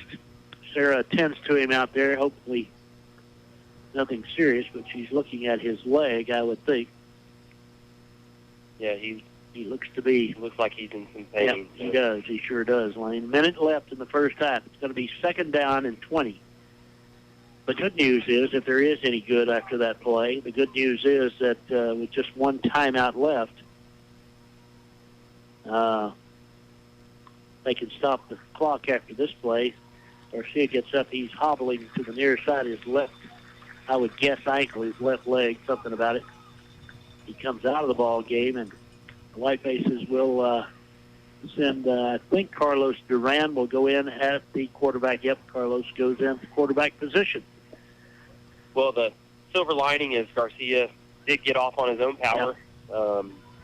Hopefully just something that needs to be walked off and maybe massaged out and rested a little bit. So 3rd down, we don't want to throw it right here. We want to make them use that timeout, or 2nd down, I'm sorry. And Carlos is hit. My goodness, he is just clobbered back around the 24-yard line. There's the final timeout, I believe, used by Hirschi here in this first half. The clock's still running. Should have stopped a bit ago. Don't know who could be running that clock. I don't think it would be anybody like George Oakes or anything, but 3rd down and 25. The final timeout now used by Hirschi. The official is going to come over, I think, and put some time back on the clock. I don't know how much he's going to tell Whiteface coaches to call up to the press box where we are. And it should be like 52 seconds or something like that, I think, but I'm not sure. It's 48 is what it says. But here's the deal. We've got to snap it here, and we need to use a little time off the clock before they mark it ready for play, or we'll have to punt it or do something with it in the wind. Again, Hirschi is out of timeout. Hereford's at their 25-yard line. We've lost 15 yards in 2 snaps of the ball. That's going to put us back around the 30-yard mark for total offense in this first half. I mean, we just have not been able to block them in order to run the ball or throw the ball. Whiteface is back out there. Again, Garcia here on the near side. He's up on the bench. They're working on his ankle right now. They'll obviously continue that during halftime. I don't know whether we've seen the last of him tonight or not. Very well could be. Shotgun formation. Duran out of the gun now. Gives it off to the tailback, running left. Again, hit and dropped. Wow, what a hit by the defender, Ever Wiley. That brings up 4th down, but we are down to, now we got to punt it. It's 40 seconds left, and the 40-second clock is at 30. There's 5 seconds difference, so we've got to snap it and punt it, and that, unless we kick it where they can return it, that could end the first half. Again, poor our punter, he's punted like 12 times, I believe, this year, and Braden has kicked it into the wind 13 times, I think he feels like. Every time he punts, it's into the wind. 6 seconds left. 5 seconds, and we run it down now. Let's see, there's a flag. They're going to stop the clock. I don't know what they're going to put on the clock, but it ran a couple of seconds afterwards. Illegal procedure. So now we've got to snap it. We've got to make sure, that we get those 2 seconds if that's what's left on the clock. I don't see them adding any time. They won't start the clock now until we snap it. But Braden can just run around for 2 seconds and then fall down, and we're at halftime. Down 12-0. That's what he's going to do. Smart move. He runs right, gets to the 12. Going to be out of bounds with no time remaining. The Whitefaces head to the locker room. Good play by Braden Mendoza. But we head to the locker room, 12-0 the score. We have really had our hands full. These guys from Wichita Falls. Yeah, Tom, just holding them to 12 is a feat in its own for the defense tonight, because they, as we said all night, are very big, very fast. The defense has really done a great job.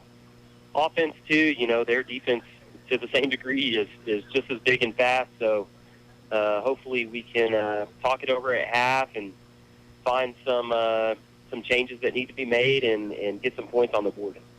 Garcia is hobbling into the locker room as I watch him leave the field, the Whiteface quarterback, favoring his left leg. And he's well behind everybody else. So I'm thinking, barring some miraculous something, he's probably done for the evening. I hope it's only for the evening, if that's the case. Mighty Maroon Band's going to play here in just a moment. No Wichita Falls band from 265 miles away tonight. So we'll hear from the Mighty Maroon Band when we come back in 2 minutes. You're out of town? Need to use an ATM? Available on the First National Bank of Hereford website is the Money Pass system. This tab will help you locate a surcharge-free ATM with over 32,000 ATMs available nationwide. As Hereford's only locally owned bank, we have you covered. We have roots where others have branches. First National Bank of Hereford and Freona Banking Center. Member FDIC and Equal Housing Lender. Decades ago, your local electric cooperative was formed to make sure everyone who needed electricity had it. And as time went on, our communities continued to grow. So did the need for electricity. And time again, we made certain that need was met. Today, we're still doing everything in our power to keep an affordable, reliable electricity flowing.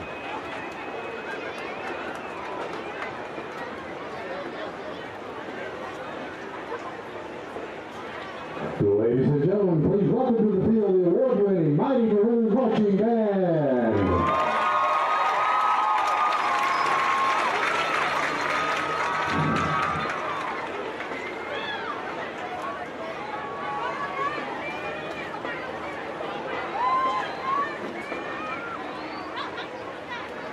The band is under the field direction of drum majors Daniel Bautista, Yarga Ortega, and Edwin Andrade.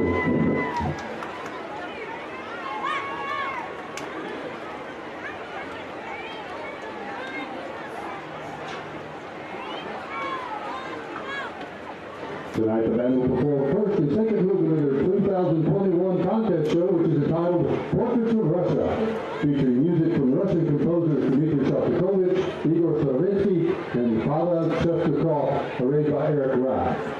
The band will conclude with the Hereford High School fight song.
And now, everyone can start.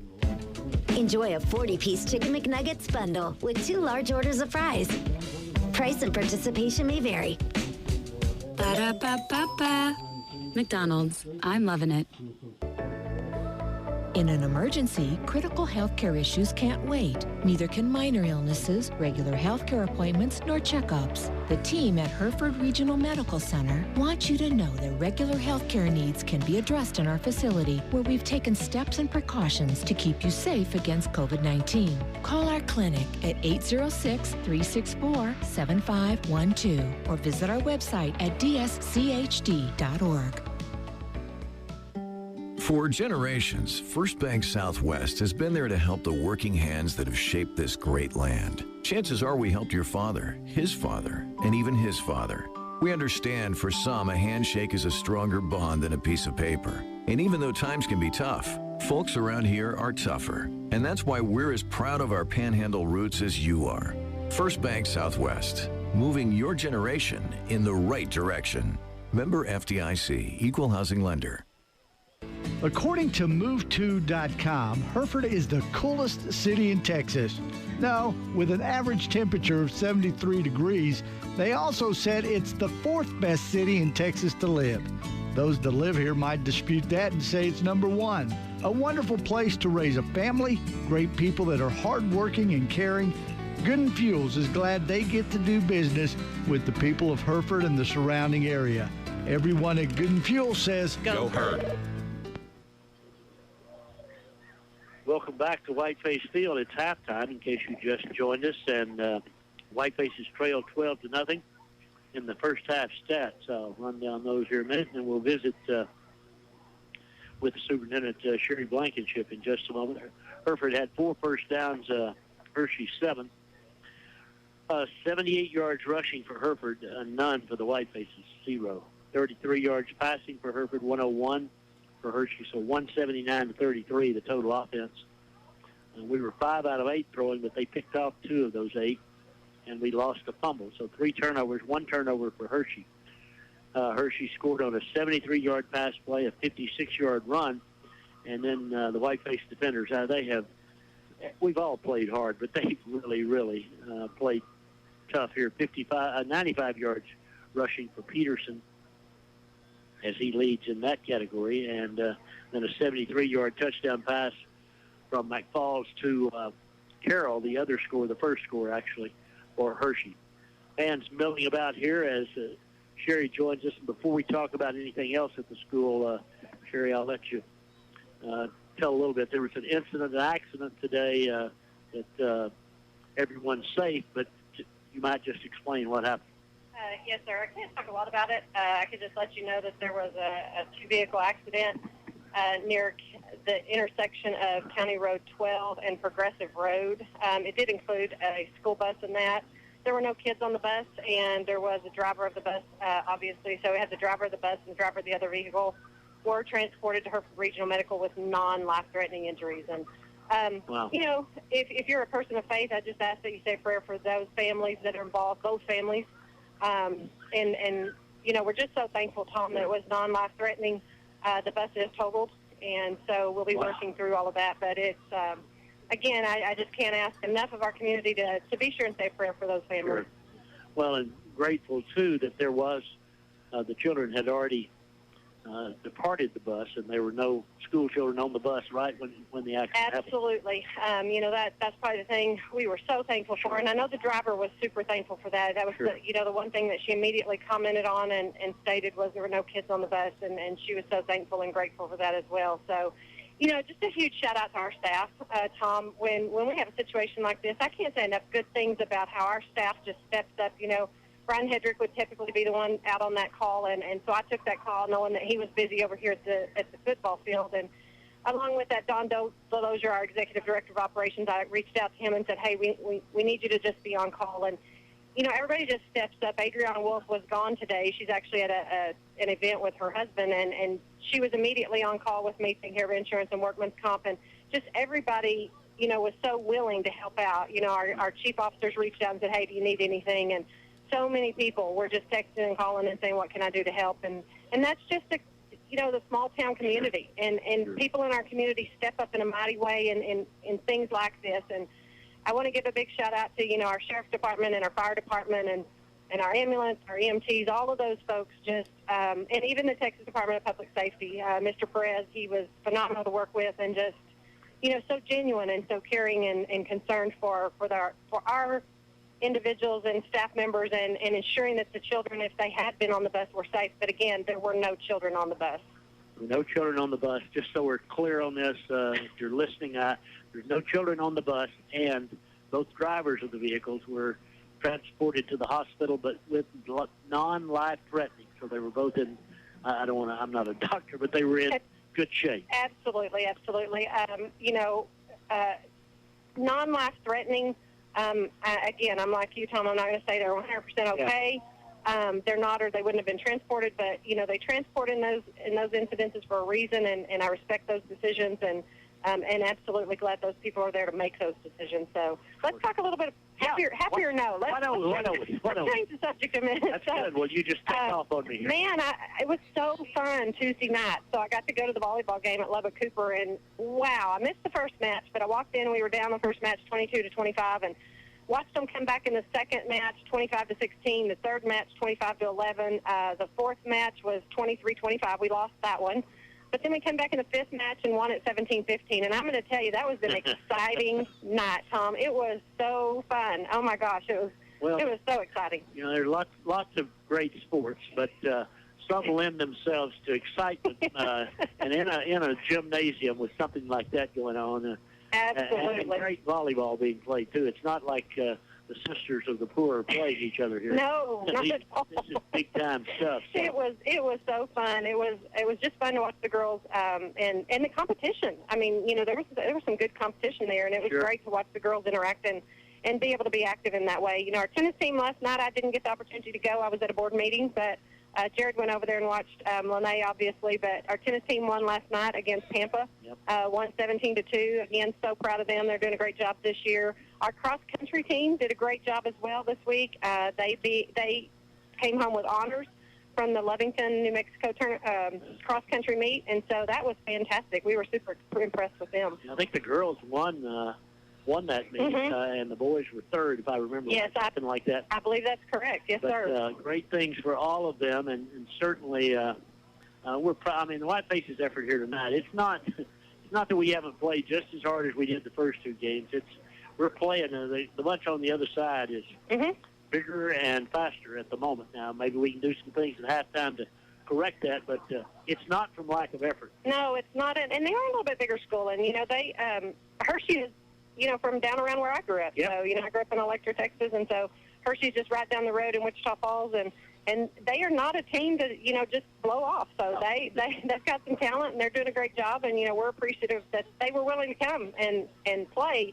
As we were doing schedules last year, and I know that's one of the things that Don struggled with, trying to set up teams to play this year is, how do we get these teams, and COVID was certainly a concern, and how do we get people around here to come around and play, and where are we going to play, and how close can we get? Are we going to have to drive that distance and all of those types of things? So, setting that all up was not an easy feat. So yeah, we wound up last year. We were going to play. We were going to go to Wichita Falls last year, and then they somehow, I don't know what happened. They got another game schedule, but they agreed to come on to Hereford this year. They did. So it's just a one-game series, if you will. Absolutely, and we scrambled last year to get that one filled. Sure. So it wasn't an easy feat for us to get that filled back in, and it never is.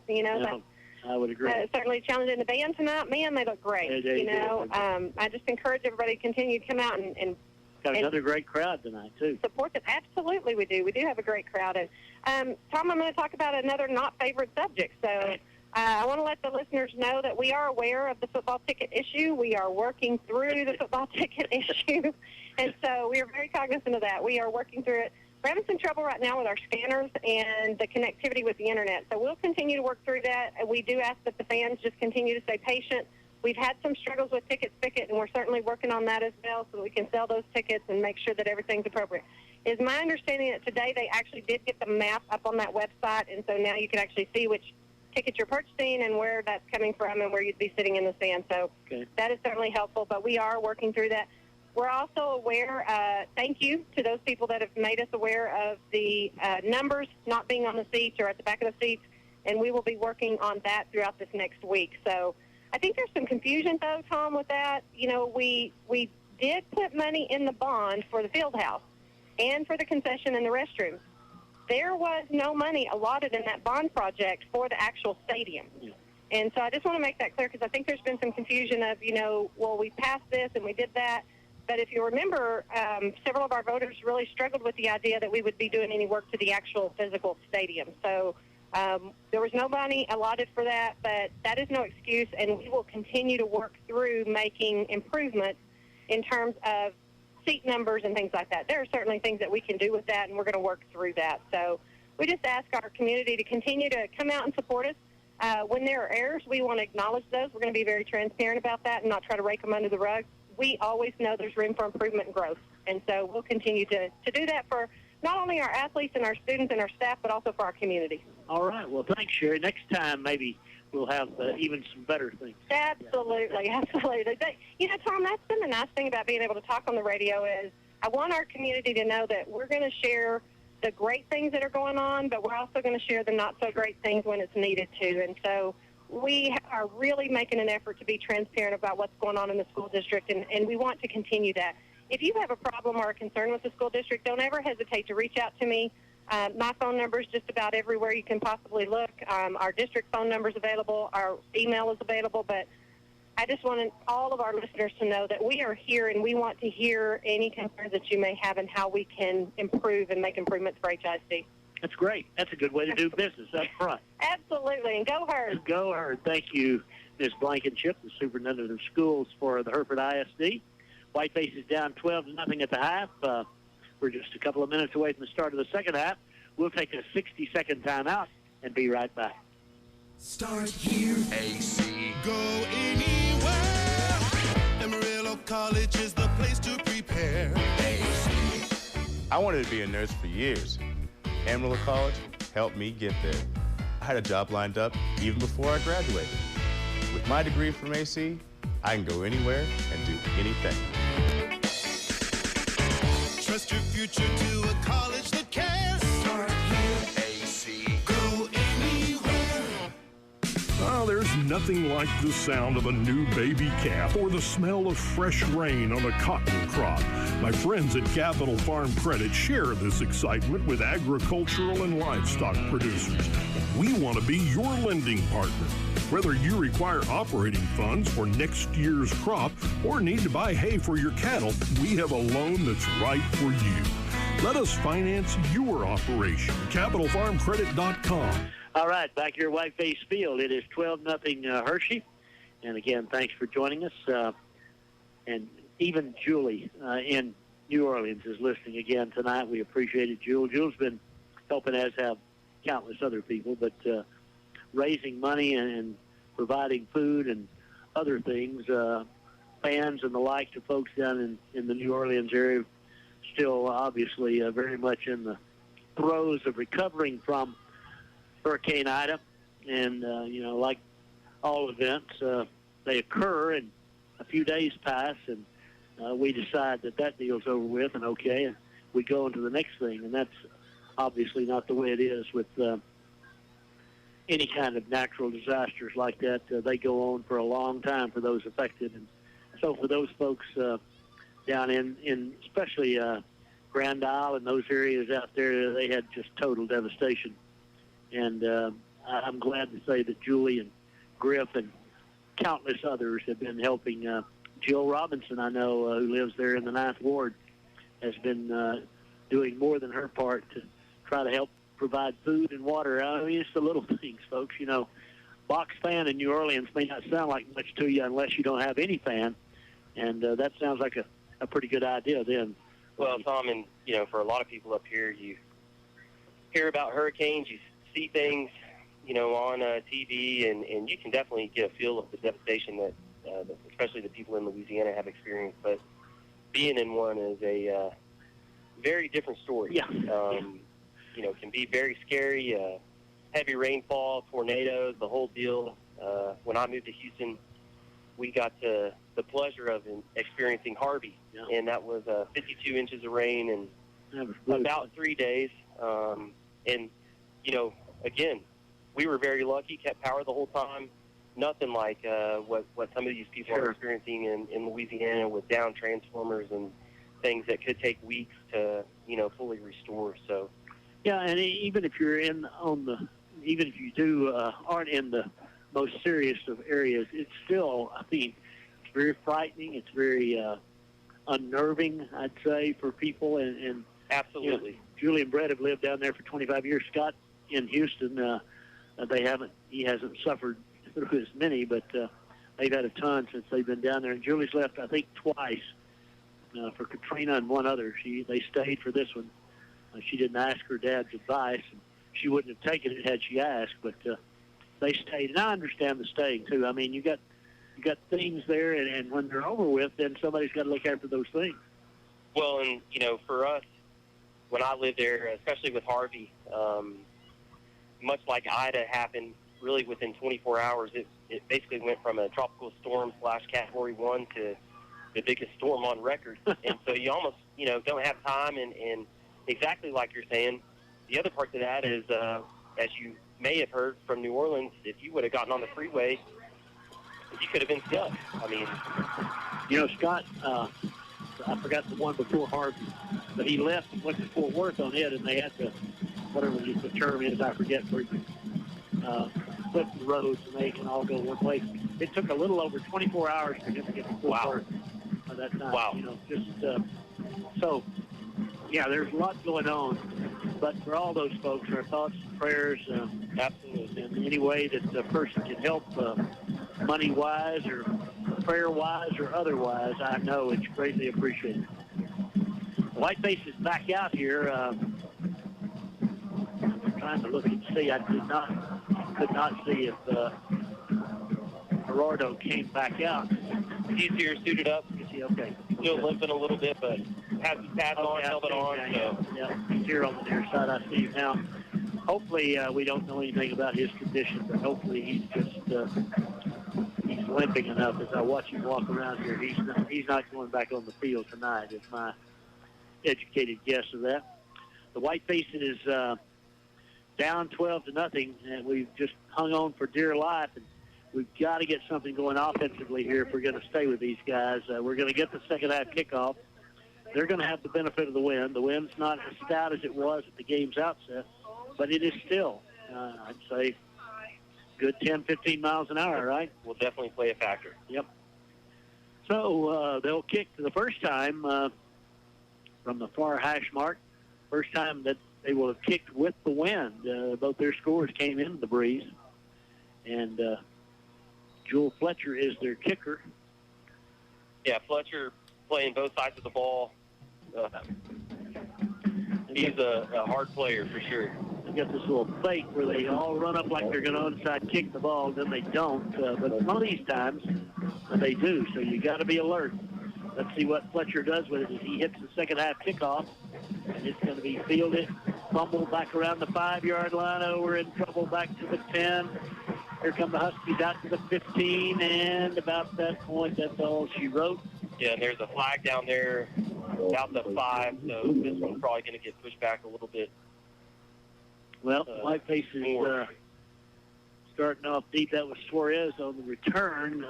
Kick kind of sailed over his head. He got his hand on it, went back and picked it up. By the time he did, well, here come the Huskies in full bore.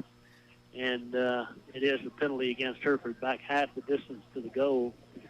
So we will start oh my gosh. The penalty is back at the 2-yard line. Oh my goodness. So we start at the 2 going into the wind, down 12-0 with Garcia over here on the sideline limping around, and baptism under fire for Carlos Duran as the junior stands in his own end zone ready to take the snap. He had 0 yards rushing in that first time. We give it to Noah off the right side on a little shuttle pass. Noah gets what he can, which is out to about the 8-yard line.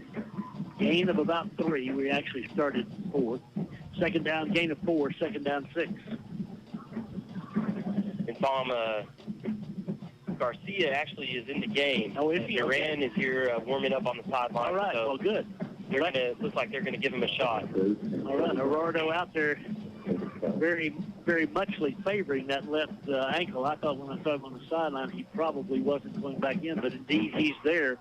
2nd down and 6 for the Whitefaces on the first possession of the second half. He's in the end zone to throw. He's looking. He throws it out here long for Mendoza off his fingertips. Braden got a finger on it. Boy, there was a defender running stride for stride. It was a nice throw. There is a flag down in the backfield.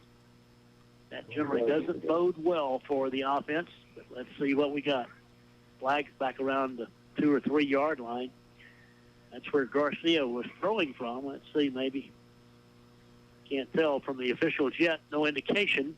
That was a 2nd down and 6 play. And this powwow continues now as the officials all gather around the 5 yard line. The flag is laying at the 2 yard line. The Whitefaces are down 12-0. We just have over 11 minutes left in the 3rd period. Here is the referee walking over our way, about to signal what the call is. Unsportsmanlike conduct against the Whitefaces. Oh, my goodness. Let's add insult to injury here. That flag, if it's, I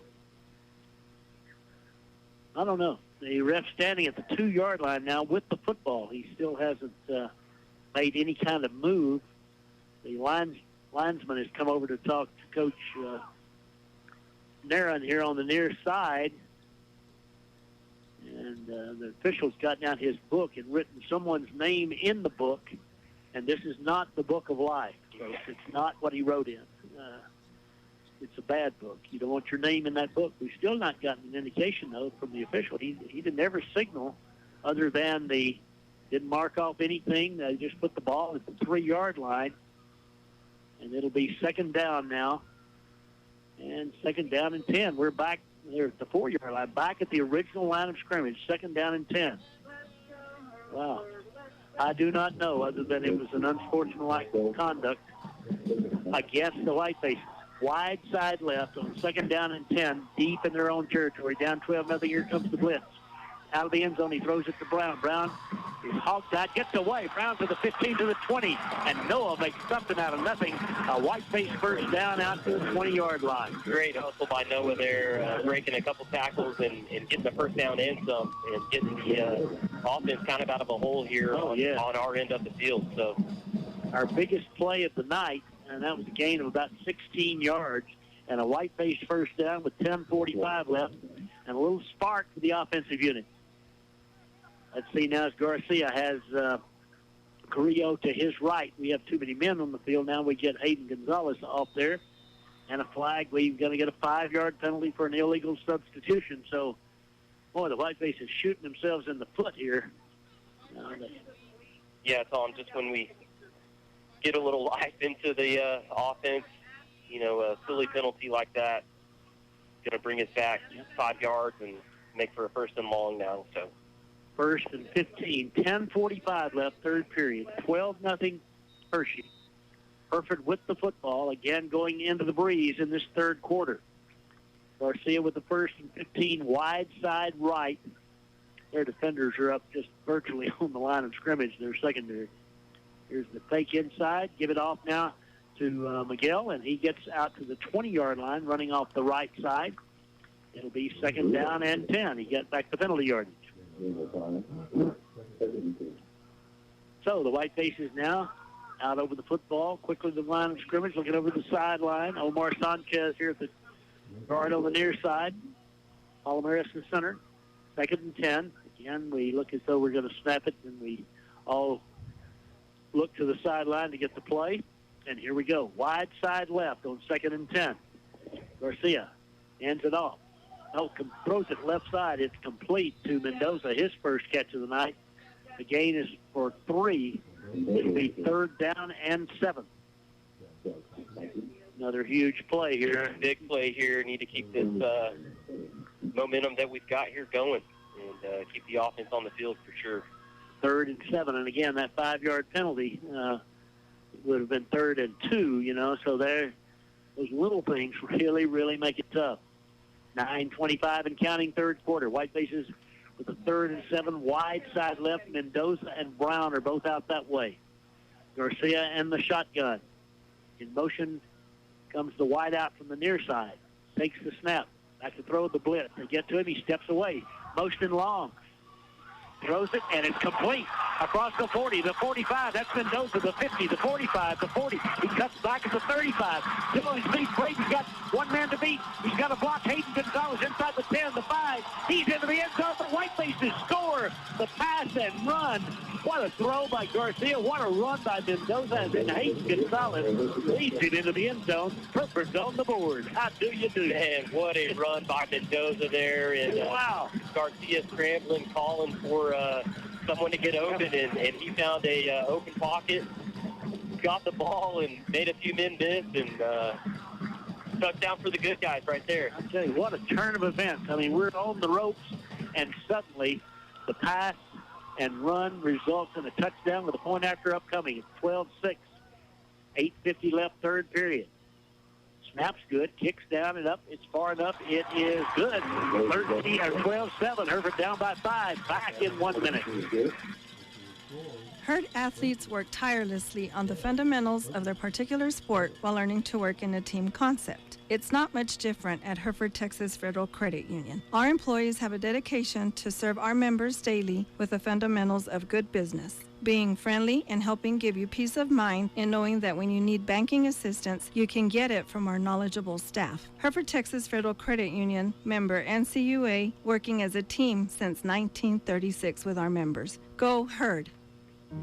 Hello, I'm Mike Mullins. My wife, Eva, and I, of Mendez and Mullins Family Funeral Home, want to thank the Hereford community in Des Smith County for voting us Best Funeral Home once again. We always strive for service of excellence and are dedicated to serving the people of Des Smith County for many years to come. We are committed and will continue to serve those families that have placed their trust in us at a most difficult time. Mendez and Mullins Family Funeral Home, our family serving your family. Well, wow, that's all you got to say about that. 77 yards. And Mendoza with a great run after he caught the ball against the grain. He made a great cutback. And Hayden Gonzalez was in front of him. And a couple of defenders got back around the 10, but he wasn't going to go down. Hayden led the way and into the end zone. And just like that, after 40 yards of offense and about 2 1/3 quarters, the Whitefaces get 77 and a touchdown in one fell swoop. Big time hustle by the offense there all around on that play. What a play. Hereford's kicking away into the wind. 8:50 left, third period. High end over end. Going to return it. Bounces, though. Picked up on a hop. Now to the right. Has to get outside. Gets there. The Whitefaces better hustle across the 40, 45, 50. He's going to go. It's 30, 25, 20, and down the field 20, 80 yards later.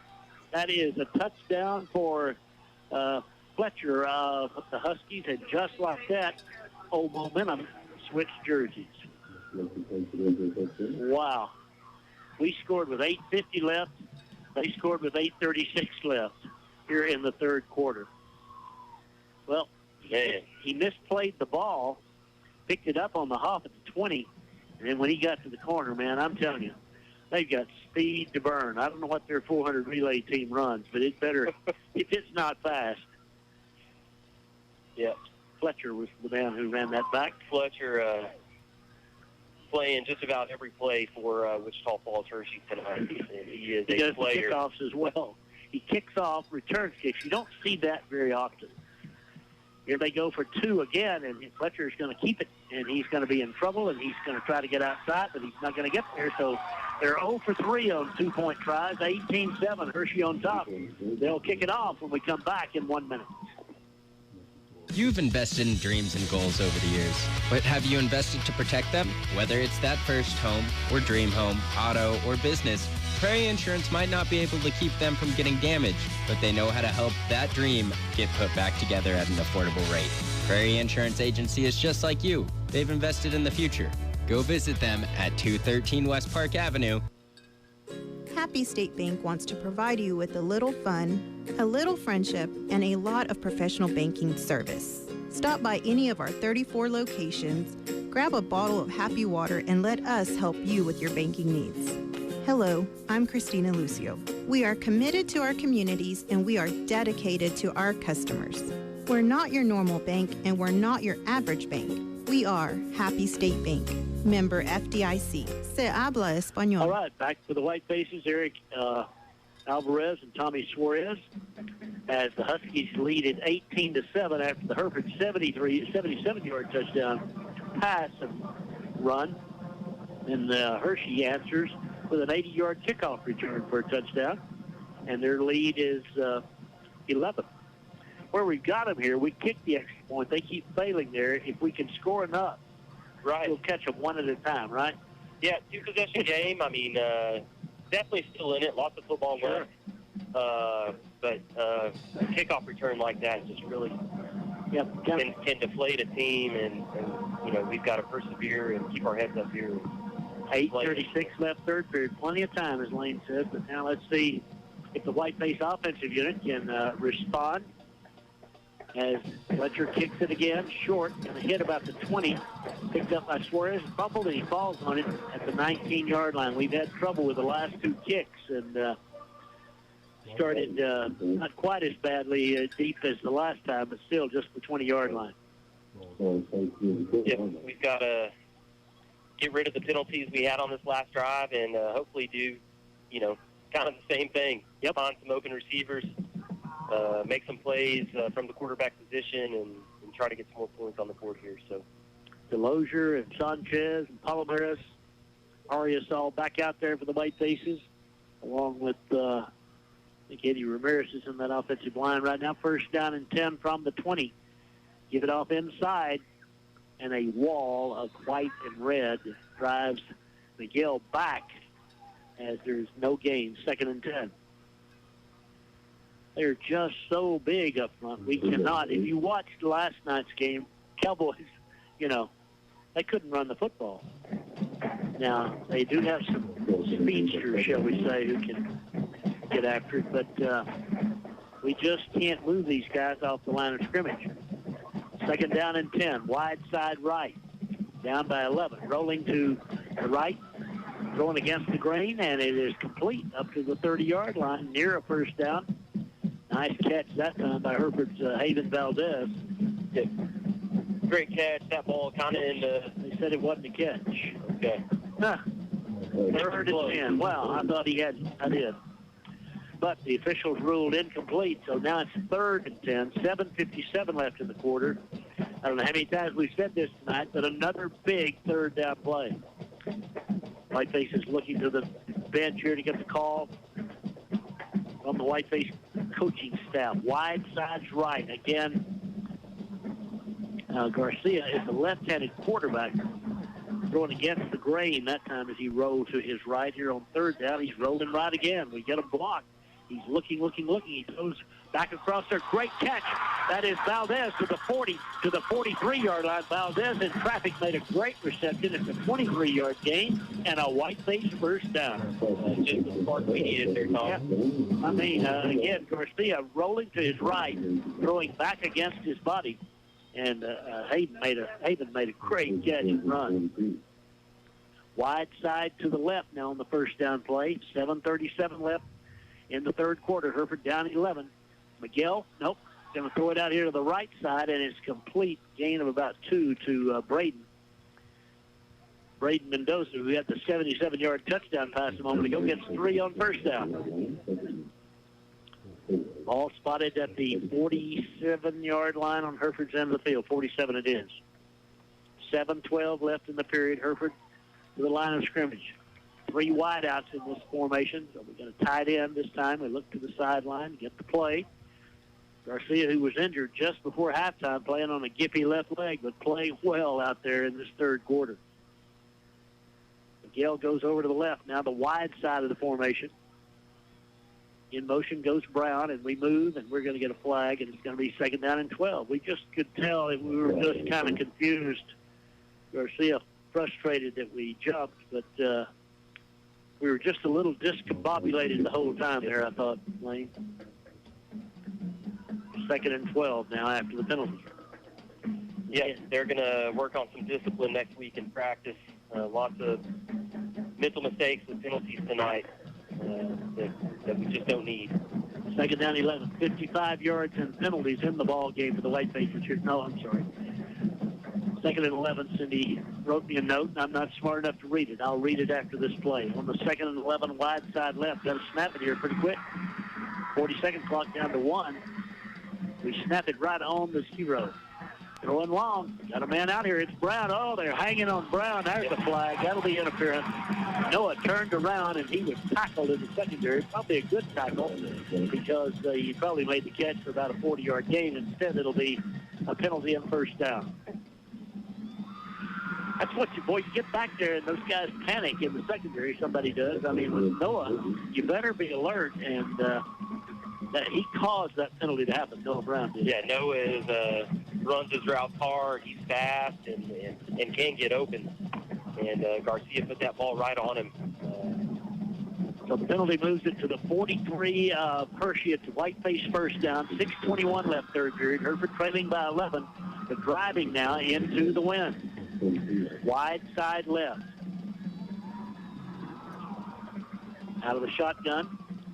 Going to give it off inside to Suarez. Suarez is hit. He never gets to the line of scrimmage. My goodness gracious sakes. Wow, that was the linebacker, Jackson, and he is a load. It's second down and a dozen.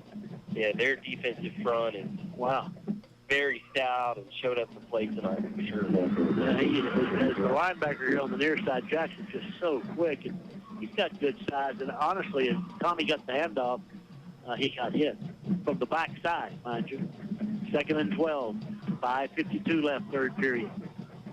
Shotgun formation, wide side left. 2 receivers out that way for the Whitefaces.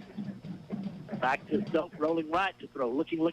He's got, overthrown that time. He had Valdez open, but he just had too much mustard on it, and it is third down and 12.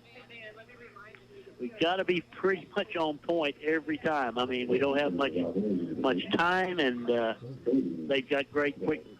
Bad combination to work against.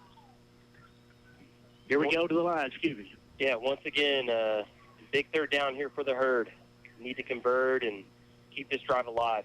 5:39 left third period. 3rd and 12 from the 45 of the Huskies. Brown comes in motion to the short side of the field, rolling this way, looking to throw. Looking. Throws into traffic and incomplete. Jackson, the linebacker, was on Brown. 4th down and 12, and I think we got to punt it away here. Let's see. We could go for it, I guess, but I don't know. We'll see. Down by 11. Yeah. Now the kicking unit starts out. They come back. There's 5 minutes, 35 seconds left third period. We got plenty of time in the ball game, down by 11, but I don't think we're going to punt it here. We don't get in punt formation at least. And our punter's on the line of scrimmage on the far side, so I'm pretty sure we're not going to punt it. All right, Garcia on 4th and a dozen. The Whitefaces go for it. He's back to throw.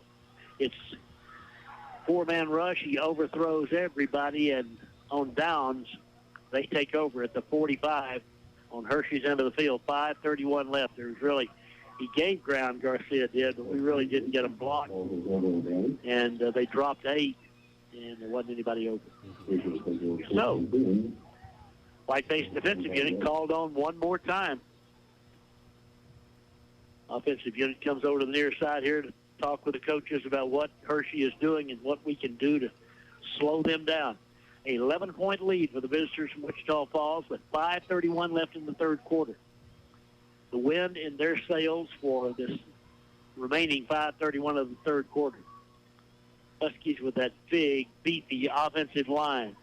The freshman continues at the quarterback slot. He will take the snap around the 40-yard line on his end of the field. He's going to hand it off on the right side. They find a little seam and get about 5 running forward, running to the offensive right. It'll be second down and 6. Really pretty good defense over there by Penalva. They're just, they ran that little inside handoff that time, and they're just so quick when they get to the corner. You got to be there. Yeah, and that was even one of their smaller guys. Yeah. Not their normal running back Peterson, but man, he got the ball and just took off. Yeah. 5 minutes left, third quarter. Second down and 6 for the Huskies, just short of midfield. The little hitch pass out here, it's complete. And he breaks the tackle to the 45 of Hereford. brought down by Hudson Wood, but it's close to and maybe a first down. I don't know. I think he's a couple of inches short, or I don't know. Ref hadn't signaled yet. They do signal now, first down, I think. Yep, first and 10 at the Hereford 45 for the Huskies. 4:36 left, third period. Their passing game is pretty much just, they've thrown some slants. They haven't, only one of those really have they caught. They've been there, but they haven't caught them. These little just hitch passes where they step back to the line of scrimmage and then do what they do well, run with the football. Yeah, haven't really been deep. No. Short passes. Here's the reverse, and the Whitefaces play it like they've read the mail. That's Penauber there first, but then right behind him is Solorzano and Altman. Good defense, second down and 12. Yeah, great play, great reading there by the D. Just pick up on that reverse right away. Really not give Hirschi anywhere to go with that one. You can see we've adjusted. We've adjusted well. I mean, we've kind of come to figure out the speed of their the Huskies, and they've got lots of that. But we are down by 11, and they have it second and 12 with 3:35 left in the third period as the band plays Sweet Caroline in the sands down beneath us. Wide side left. McFalls fakes it, wants to throw. Back, flags down. McFalls in trouble, but he gets away, scrambles to the right side, and going to be run out of bounds by Lucio at the 45, gain of about 2, but there's a flag on the play from the line judge here on the near side, and I'm going to guess that's against the Huskies. Either going to be 3rd and 10 or second down and 17 is my guess, but we'll see what the official says. The line judge comes in, and he says it is procedure against the Huskies, and it's declined, and it'll be 3rd down and 10 as we'll take the play, and actually 3rd and 11. They gained 1 on the play. It's an 11-point lead for Hirschi with 3:18 left, third period. Hereford at home next week against Estacada, back on the road then the following week against the Plainview Bulldogs. Here, McFalls looking over to the bench, gets the signal and comes back, calls them down at the line of scrimmage. 3rd down and 11 for the Huskies. Brings a man in motion to the near side, fakes, he wants to throw. Throws a screen, it's no good. Rushed it. The Whitefaces were in pretty good position. He tried to just dump it off over the middle to Menifil, but it's 4th and 11. And let's see now, Hirschi, they sent their punting unit out. 11-point lead, going to make the Whitefaces have a long way to go here rather than give us the ball at midfield. Yeah, defense, excuse me. This may be their first punt tonight. I believe it is. Yeah. Zevon Gonzalez, who's a steadying force back there at the safety position, comes out of the ball game now in the punting situation. Hereford up tight on the line as though they're coming after the punter, and they do. Here's the snap. He gets it away, and not a good punt. Not a good punt at all. Wow. And that was Solorzano picking that up and falling on it right here. For no yards. I mean, they might as well have gone for it on 4th down. Right back to the line of scrimmage. So kicking he was with the wind, and I mean, he just hit it up, and I don't know. Looked like a Phil Mickelson wedge from 3 yards away or something like that. DeLozier and the Whiteface offensive unit back out there as Eddie Ramirez on that left side. Whitefaces down by 11. 3:09 left, third period. Hereford just keeps hanging in there. The defense just playing their guts out. Garcia now takes the snap and rolls to his left. Looking. Going to throw the deep ball. He's got Hayden out there, and Hayden makes the catch inside the 20. What a throw, over the shoulder catch. I mean, I'll tell you, Michael Irvin would have been real proud of that catch. Down to the 15-yard line, little hitch and go from Braden Mendoza for a Whiteface 30-yard gain. Great toss by Garcia there. Put it right on him. Just about in stride. Yeah, it was perfect. Again, we're just looking for that little spark, and that was it right there. Hopefully we can capitalize and march this down into the end zone now. Whiteface is down 12-0 in this ball game and looked like they were on the ropes, and suddenly they have battled back in this third quarter with Garcia limping and the offense clicking with the passing game. First down play from the 15 now. Going to give it up the middle, off the right side a little bit, maybe a couple of yards, but again, Second down and 8, not much room to run. Miguel is slow to get up, but does get up. Actually, that's Suarez. And it's 2nd and 8. And just looking for that hole to break through, keep the defense on their toes, and keep them guessing. Yeah, we got to be able to run, even if we don't make anything out of it. We got to run it in there to keep them at least respecting the fact that we can or will attempt to run it. Second down 8, 1:54 left, third period. Down by 11. Whitefaces at the 13-yard line of the Huskies. Garcia takes the snap, fakes it, throws underneath, and it's incomplete. Actually tried to throw the slant. He got hit again. He's down.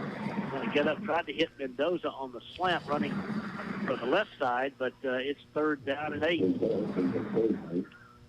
Wow, I'll tell you, Garcia got nailed. I mean, he got out there on that kind of naked bootleg and got hit right between the 3 and the 3. He's only got 1 3 on him, but he got hit right in that area. 3rd down and 8. Now 4 down territory. I don't think there's any question about that. Down by 11.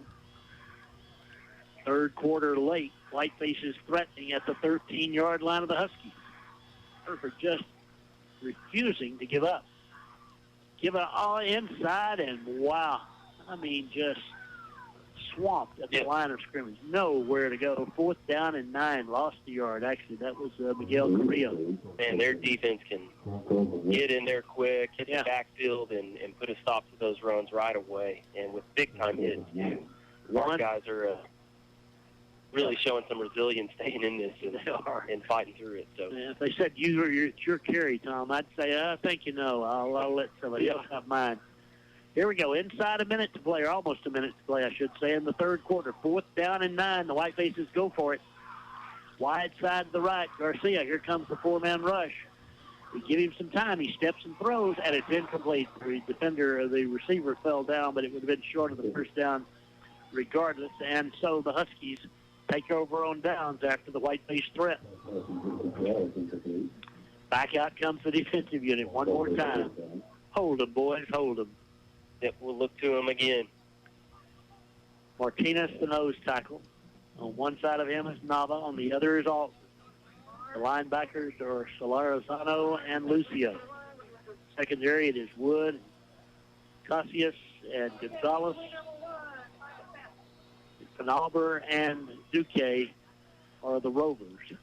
It is 1st and 10 for the Huskies. Need a turnover right here. Huskies hand it off to the big tailback, and he doesn't get much. Running to his right, maybe a yard. It's nothing. 2nd down and 10. Good defense over there by the Whitefaces, Altman and Martinez. 2nd and 10. 40 seconds left, third period. Again, the win will be the Whitefaces' friend in the fourth quarter. Not as strong as it once was, but still very much a factor. Let's see what McFall and the Huskies do here as they come to the line. Wide side to the left. Give it off inside, and again, he bounces out, but still gets only about 3 yards. Going to be 3rd down and 6. Another great stop by the team. It was. That was Nava that time, and Duque and friends. That's going to be the final play of the third period as the Whitefaces trail 18-7. Back with the final 12 minutes in 1 minute.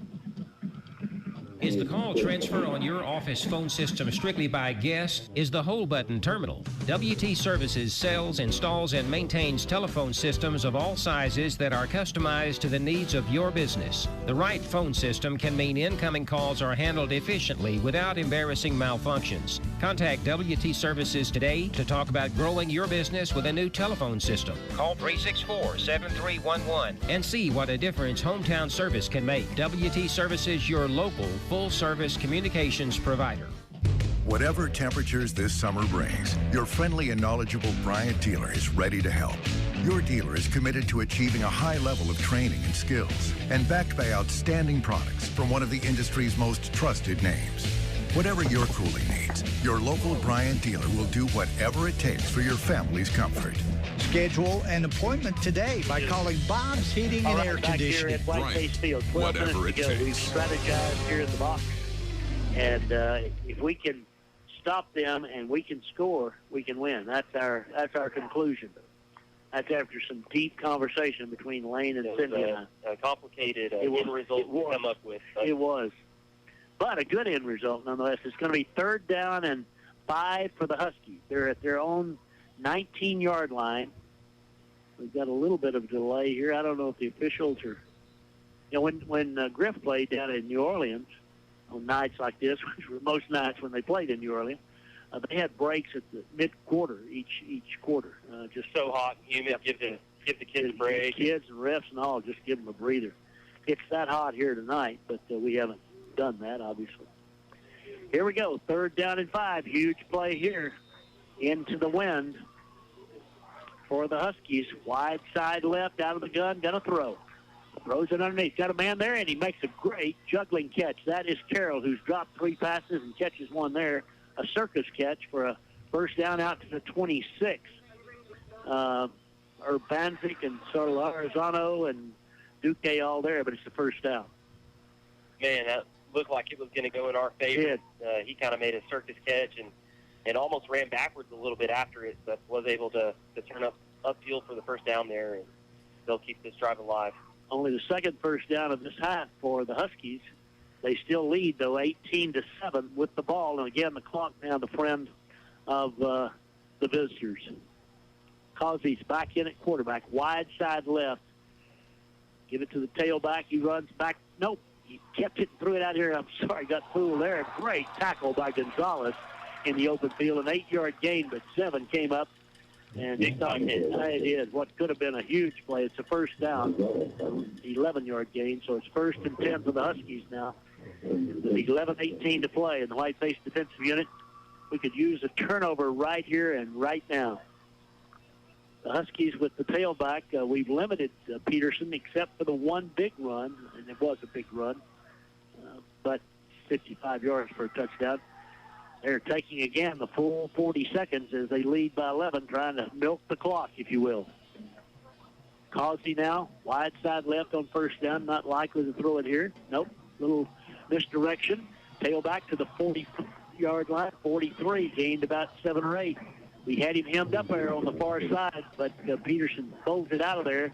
Martinez and Solarzano on the tackle, but it's 2nd down and 3. 10:35 to play in the ball game. Whitefaces now. In the second half, Tom, the defense, I mean, they're making the Huskies fight for their yards a little bit more.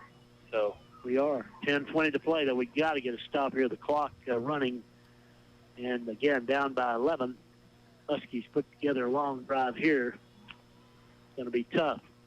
First down this time out of the or second down out of the pistol. High snap but controlled, and the quarterback keeps it, rolls to his left, gets back to the line of scrimmage, loses a yard. Great tackle over there. Who's that in the Hudson Wood? Hudson Wood. What a great tackle. 3rd and 4. That little guy is a player out there on the corner. That was a great open field tackle for a loss of 1. Yeah, the defensive backs this year are a group you don't want to mess with. They've been playing well all season. And oops, we got 1 too many out there, folks. Now we get off the field. 3rd down and 4. Cassius started to go back in, but then came back out. Gonzalez and Head at the safeties. Here on the near side, it's Ramirez. Far side, it's Wood. 3rd and 4. Do they throw it here? Yep. The lefty fires it, and it is incomplete. He's out of it. Did he? Out and dropped it. Yeah, okay. Did not hang on. 4th down coming. So now what do? 4th and 4, leading by 11 at their own 42-yard line, and here comes the punting unit back out. Whiteface is going to send Eric Alvarez back deep. He stands around the 25-yard line. Huskies punting with 9:18 to play. Clock stopped after the incomplete pass with an 11-point lead. The Whitefaces kind of came after him the last time. Let's see what we do here. It wasn't a good punt the last time. Now into the wind. Kick is low and line drive, and it's going to hit at the 20. Picked up on a hop there. Good job by Eric just to stop it from rolling forward, and he gets 5 yards back to the 30. Nice play, really. Pass kick was away from him. It was going to roll on toward the goal line. Eric fielded it, got 4 yards out of the return.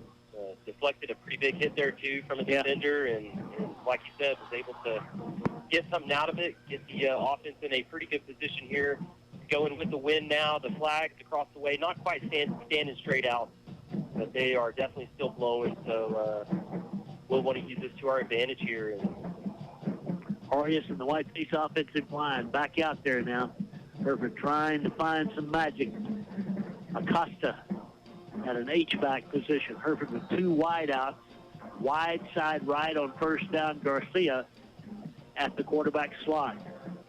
Takes the snap, fakes it, rolls, looks to throw. Throws long. He has overthrown Brown. Boy, Brown was breaking open. It was a good pass. It was just about 2 yards too long. It's 2nd down and 10. So the Whitefaces now go with 4 wide outs on 2nd and 10 with 9:04 to play, trailing by 11. Just need one of those right now, just one connection. And Whitefaces are very much in the thick of this thing. Brown and Mendoza come to the near side. Receivers to the top of the formation, the wide side. Shotgun formation on 2nd and 10. See what Garcia can do. They bring a blitzer. We hand off inside, and guess what?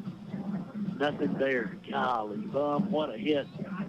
As Denver Wiley just drove Miguel into the ground. 3rd down and 11. What do we do, Lane? We got to come up with a magic play here on 3rd and 11, 8:45 to play. Yeah, some of the a long silence. I mean, Denver Wiley is just about been on every tackle. He is a player. He is a player indeed. We're looking for Garcia's scrambles that he's been making work for us. So well, they've just got one man out here on our 2 receivers to the left. That's kind of weird. They've got a safety cheating over. Now we're going to try to throw it deep here to Brown. They go up and fight for it, and the pass is incomplete. Well, the defender came up. He's down. The defender's still down. It's going to be 4th down. We're going to have to punt it away. That's Mr. Everything, Fletcher, who was defending that time. He came down hard. That pass, boy, we just can't. You can't throw that ball over the middle or down the field. You better get there in a hurry. Yeah, that's what happened there. Brown was open. If the ball would have been there a half second earlier, he would have had a 1st down. And Fletcher back to receive the kick. Again, Fletcher returns punts and kicks. He's also their kickoff man and plays in the secondary. Except for that, he doesn't do anything. Here's a booming punt. Fletcher drifts back, fields it at the 25. We better get him quick. He's to the 30, 35, 40. Fletcher at midfield at the Hereford 40, 45. He's going to go. Fletcher has gone the distance. He took that punt back at the 20-yard line. He's now returned a kickoff and a punt for touchdowns during the second half. That one, I think he fielded about the 20-yard. I think it was the 20-yard line. It was 80 yards. Wow. Well, Tom, and we had guys down there. Yeah. He put a quick move on us, and from there it was over. It was indeed. I'm telling you, he is quick and he is fast. That's a bad combination to be on the other side. They're going to try to kick a point after. They're 0 for 3 on the night, leading 24-7 now. The Huskies are. They've got a kickoff return for a TD, a punt return for a TD, a 55-yard run, and a 73-yard pass. I'd say that's pretty big play offense there. The kick is down and up. It is no good. So it's 24-7. Hershey, we're back in 1 minute. You're out of town? Need to use an ATM? Available on the First National Bank of Hereford website is the Money Pass system. This tab will help you locate a surcharge-free ATM with over 32,000 ATMs available nationwide. As Hereford's only locally owned bank, we have you covered. We have roots where others have branches. First National Bank of Hereford, Embryona Banking Center. Member FDIC and Equal Housing Lender. When you're driving along those county roads and you look up and see that power line, remember, we keep them up there for a reason. Stay clear of down power lines. Helping members use electricity safely. That's what the power of your co-op membership is all about. Learn more about that co-op membership at togetherwesave.com. Decimate Electric, your touch-tone energy cooperative. All righty, back.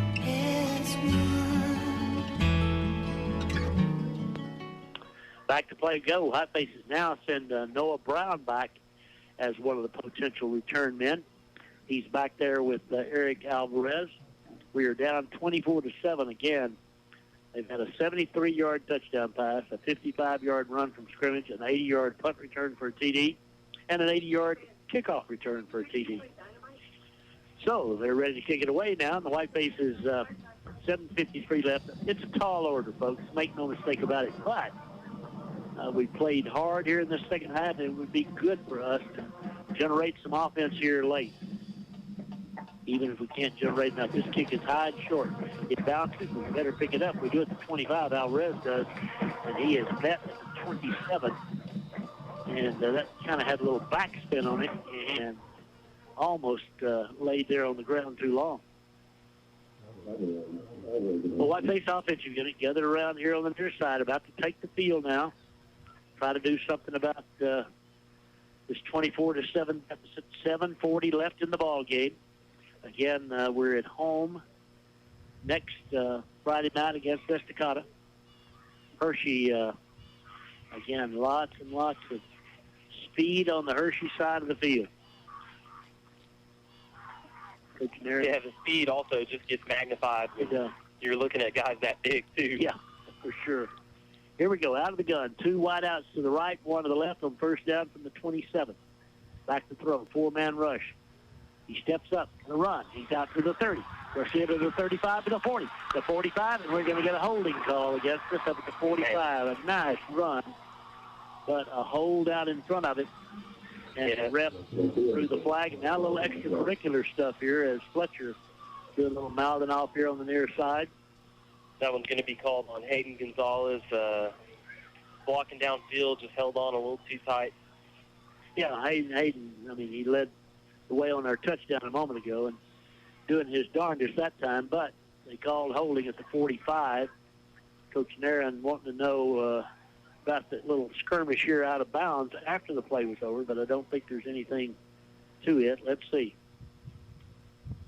Ref's going to signal for us here at the 45 on Hereford's end of the field. That's where the flag is laid. Maybe 2 penalties on this. Holding against Hereford.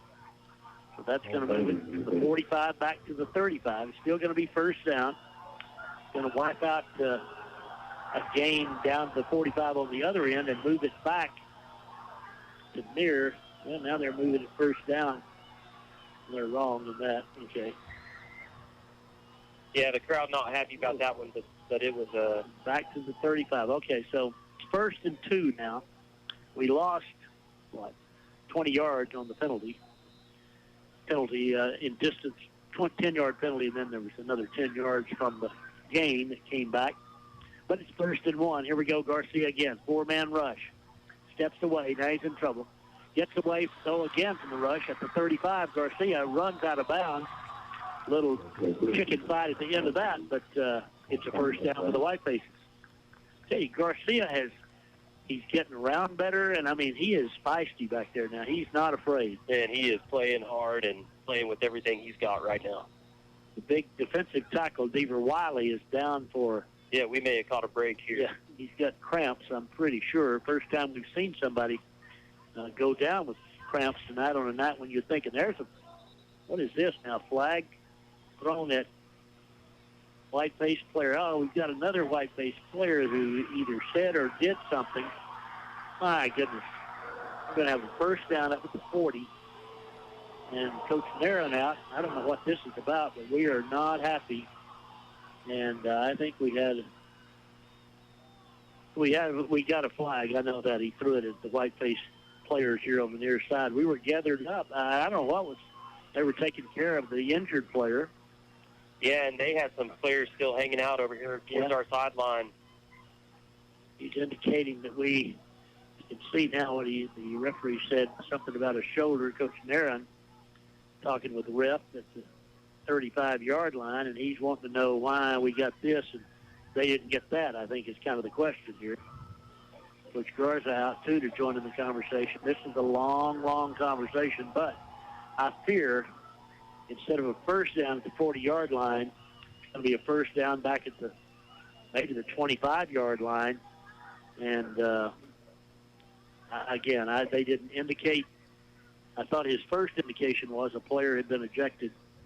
Coach Naran, I mean, this is not a heated argument or anything of that sort, but he's talking with the ref, trying to get an explanation on what happened, and probably a question about how is this kind of a one-way street we seem to be on. It's 24-7.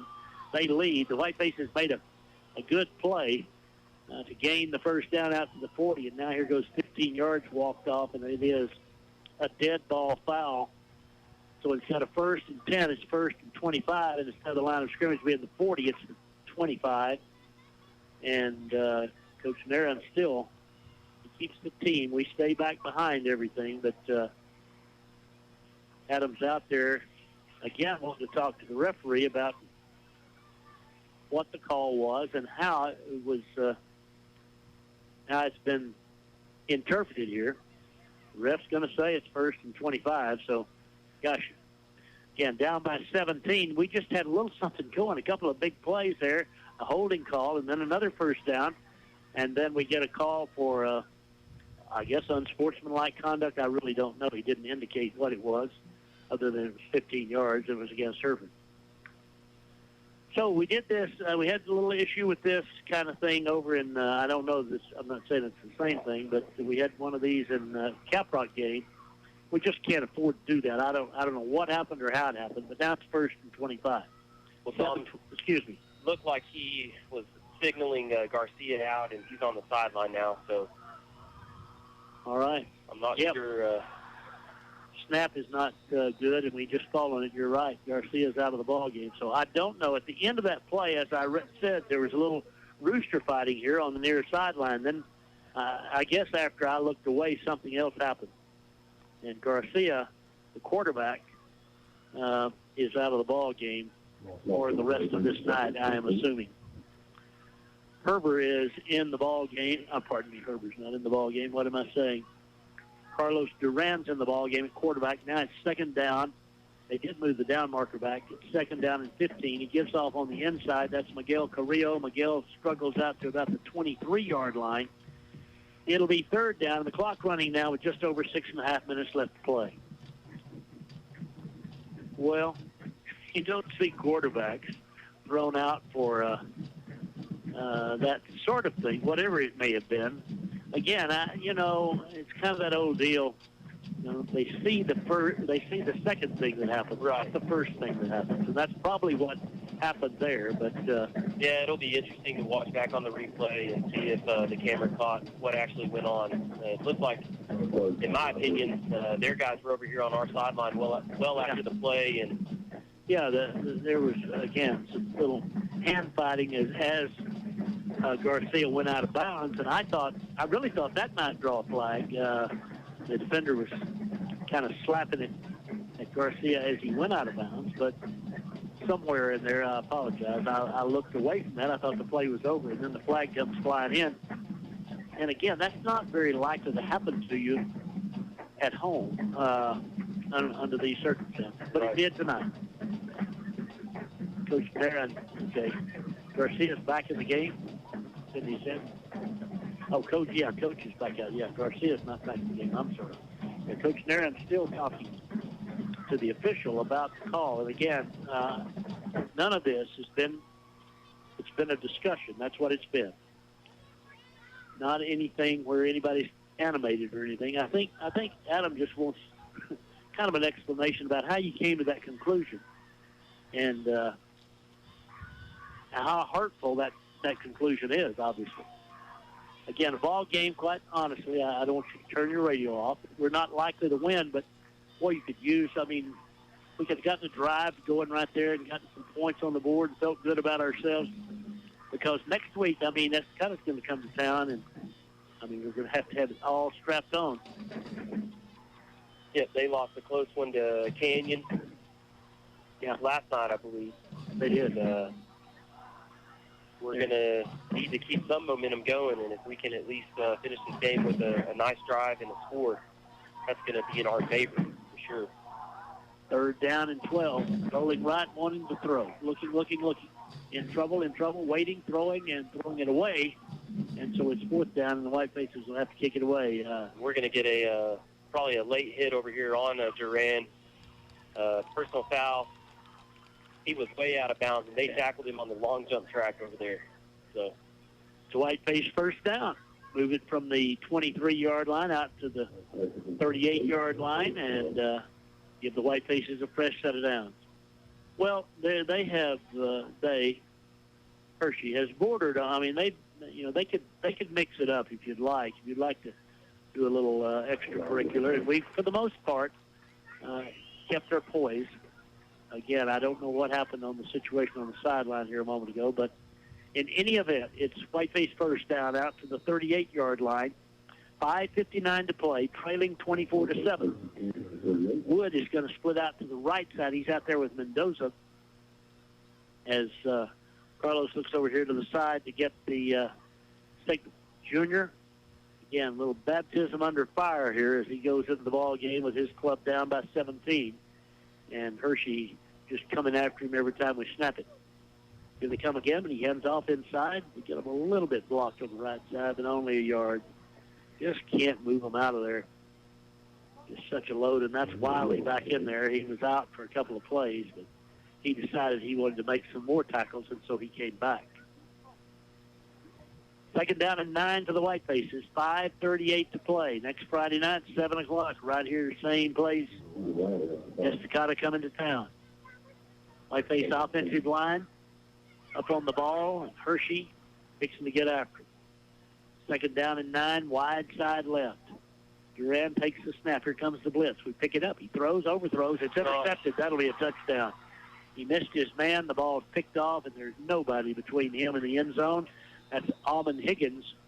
Boy, I'll tell you what, their secondary has maybe better hands than their receivers. Yeah, and just a misread, either a wrong route or a wrong placement there by Valdez and Duran, and man just threw it right to Higgins, and he had nothing but open space in front of him to the end zone. So it's a touchdown to make it 30-7, and that's a shame. These last couple of TDs, this thing's going to look a lot more lopsided than it actually was here tonight. But Whiteface is down by 23 now with 5:11 left, and some of the folks heading for the exits. Kick is down and up, and it is no good. They are 0 for the night on extra points. But it's 30-7. Hershey will have the Hershey kickoff in 1 minute. When you're shopping for your next Chevy, GMC, or Buick, make sure you come and visit Stevens 5-Star. Here's what David wrote about his experience. It was very pleasant and hassle-free. Mr. Ramirez was very helpful, and I'll be back. Thanks, David, and we look forward to seeing you again. Visit Stevens5star.com or come in and experience exceptional pricing, value, and service firsthand.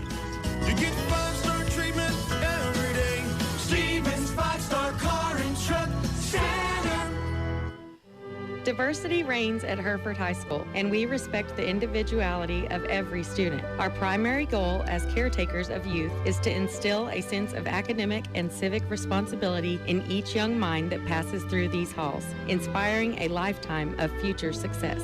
Hereford High School, the best choice in public education. 1,100 students strong, highly qualified staff, state and national award-winning programs. Follow us at HHS Pride on Instagram. Hereford ISD, committed to children, dedicated to excellence. Well, back at Whiteface Field, it's 30-7 in favor of Hershey. Whiteface is about to receive the kickoff with 5:11 left to play. Again, Hershey, here's their scores. 73-yard pass play, a 55-yard run from scrimmage, an 80-yard kickoff return, an 80-yard punt return, and I think about a 50-yard interception return for a touchdown right there. So to say they're a big play team is kind of right on. Yeah. Yep. They're, Here we go. Noah's got it. Nope, that's not Noah. Back out to the 30-yard line. Noah was in the last kickoff, but that wasn't him. That time I don't think I looked away, and we're still getting a little pushing and shoving down there. But no flag, and it's first down for the Whitefaces out to the 32. I think that might have been, I don't know who returned it. I beg your pardon. It is Hereford's football, and they've got 4 minutes and 59 seconds to try to get some points on the board. well, again, Tom, to your point, as you mentioned, they've scored on some big plays, kind of unfortunate plays that didn't go our way, and the score definitely not quite what happened here tonight. The Herd has fought a really hard-fought game and has stayed in this regardless of what the score looks like, against a much bigger and faster team. So, first down and 10 from the 31-yard line. Wide side of the left for the Whitefaces. Handed off on the little inside handoff, and a gain of about 3. Duran gave it away that time to, that's Miguel. Second down, not even 3. Second down, and we'll call it 9, a gain of 1. Second and 9, clock running, 4:45 left to play. Emotions running high here towards the end, being down by 23, lots of pushing and shoving during each play. Whitefaces with Jaden Nunez in the lineup out at the wide out on the right side now. Hereford with a second down and 9. And again, play coming in from the sideline. Carlos Duran. This time we're in the pistol with the tailback back behind Carlos. Wide side of the left. And the give is off on the left. A little bit of a seam, and Miguel running hard out to the 35. Going to bring up a third down and 6. Again, a whole host of Huskies on top of him.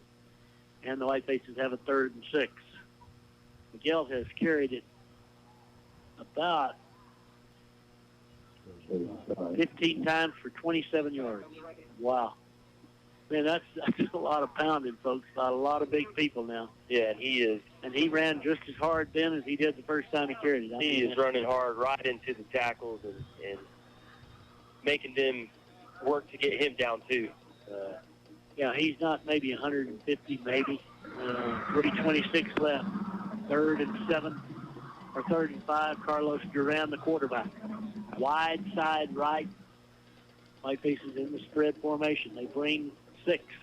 Carlos rolls. He's in trouble. Gets to the corner, still on his feet, and runs for it and got close to, but I don't know where he stepped out of bounds on the far side. Let's see where the ref is. He needed to reach the 40. Now stepped out around the 36-yard line.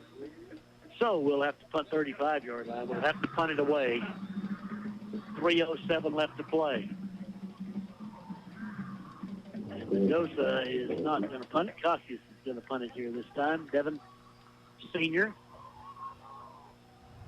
Watching Braden, I think he's okay. He's here on the near side.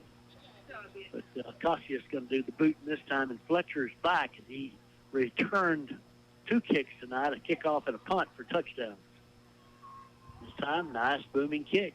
Pretty kick. To his left, it really was. Hops forward inside the 25, 20, 15, 10, 5, and going to be down at the 2-yard line. What a kick. Cassius with a great punt, and then a little skirmish up in midfield. No harm, no foul, says the ref. So, at the 2-yard line, that punt was, give me some numbers there, Miss Cindy. It was a long way, let me tell you that. Great kick, great roll. How much? 64 yards with no return. Yeah, pretty spiral kick. It looked like a professional punter out there. It did, and we're not paying him anything. I know that. Know that to be true. All right, back at the 2-yard line are the Huskies. They lead 30-7, 2:29 left. Just honestly a matter of getting the clock in motion for the Huskies. I'm sure they'll keep it on the ground here. They're going into the wind.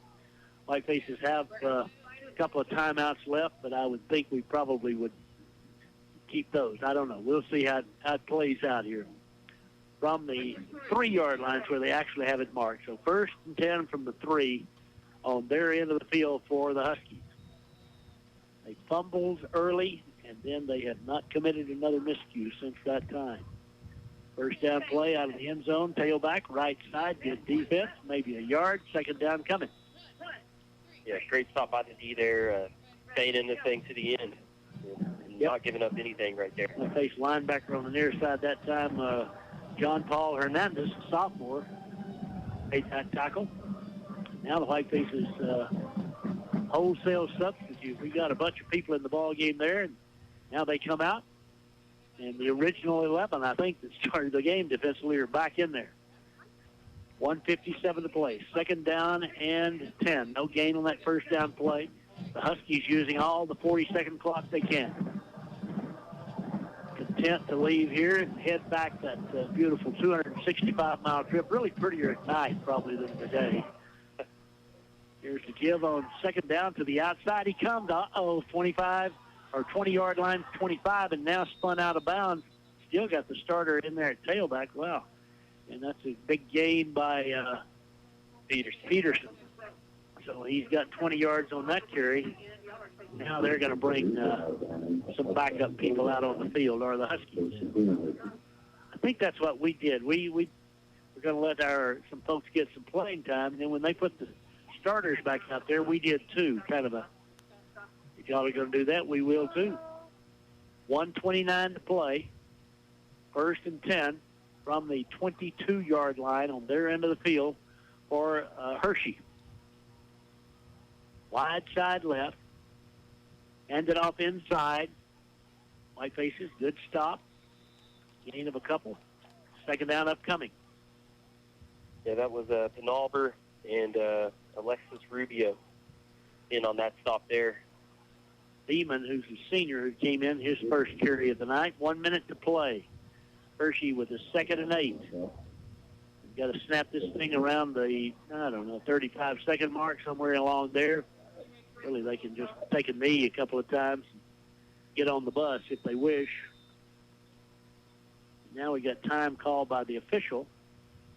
Looks like another cramp back here in the back. Oh, it is. They've got a player down. 43 seconds left. And the clock will go back to 25 seconds, so they can even run it down inside 20 here before they snap it if they wish. Player down. That's the second cramp of the night. That was a big problem with the Whitefaces in our first game at Caprock. We've not had any of that tonight, but that's the young man who just carried the ball a moment ago, Beeman, who hobbles out on the far side. He leaves under his own power. We've talked about how painful that is, the cramps, I mean. So here are the Whitefaces now. Defensively, got some guys out there. Darren Tapia in at the linebacker position now. Off the bench is Justo Rodriguez coming in defensively. Here on the near side for the Whitefaces, Eric Alvarez playing at the rover position. Next to him is a defensive end, Keegan Dominguez. 30-7 our score. Mark Stokes, who takes care of us up here in the press box very nicely over to our left. We appreciate Mark and all he does. And here's the play. Going to throw it. Wow. Complete out to the left side up to the 30-yard line. You are kidding me. To the 39. Throwing the football with a 23-point lead and seconds left in the ball game. Not cool. Sorry, but not cool. Yeah, you just would like for them to keep it on the ground, run the clock out, and get out of here.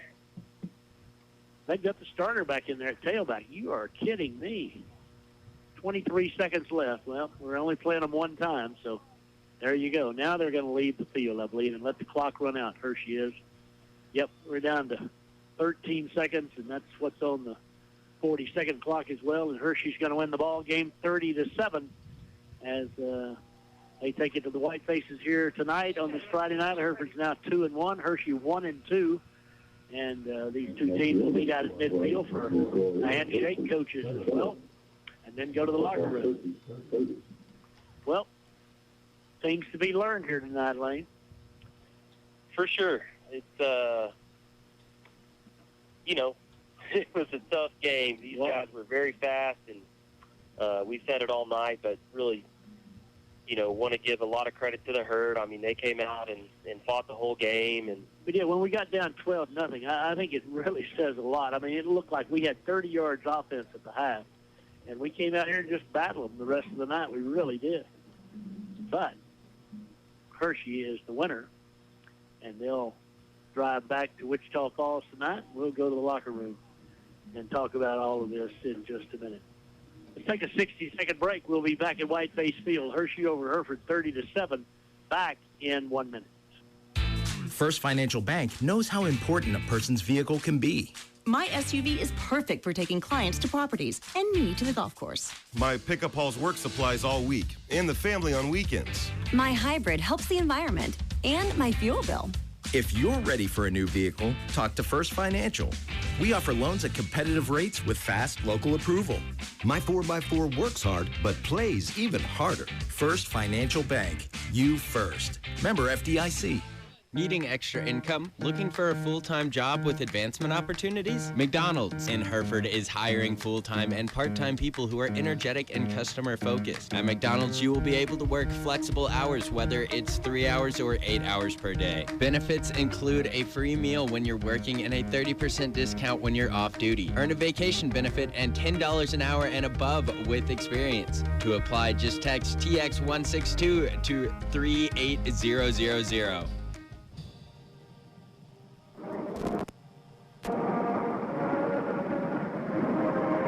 Back to Whiteface Field. Cool song being played right now for the fans and the players. Again, just a tough loss here tonight, losing by 23-30-7. Wichita Falls, Hershey over the Herd.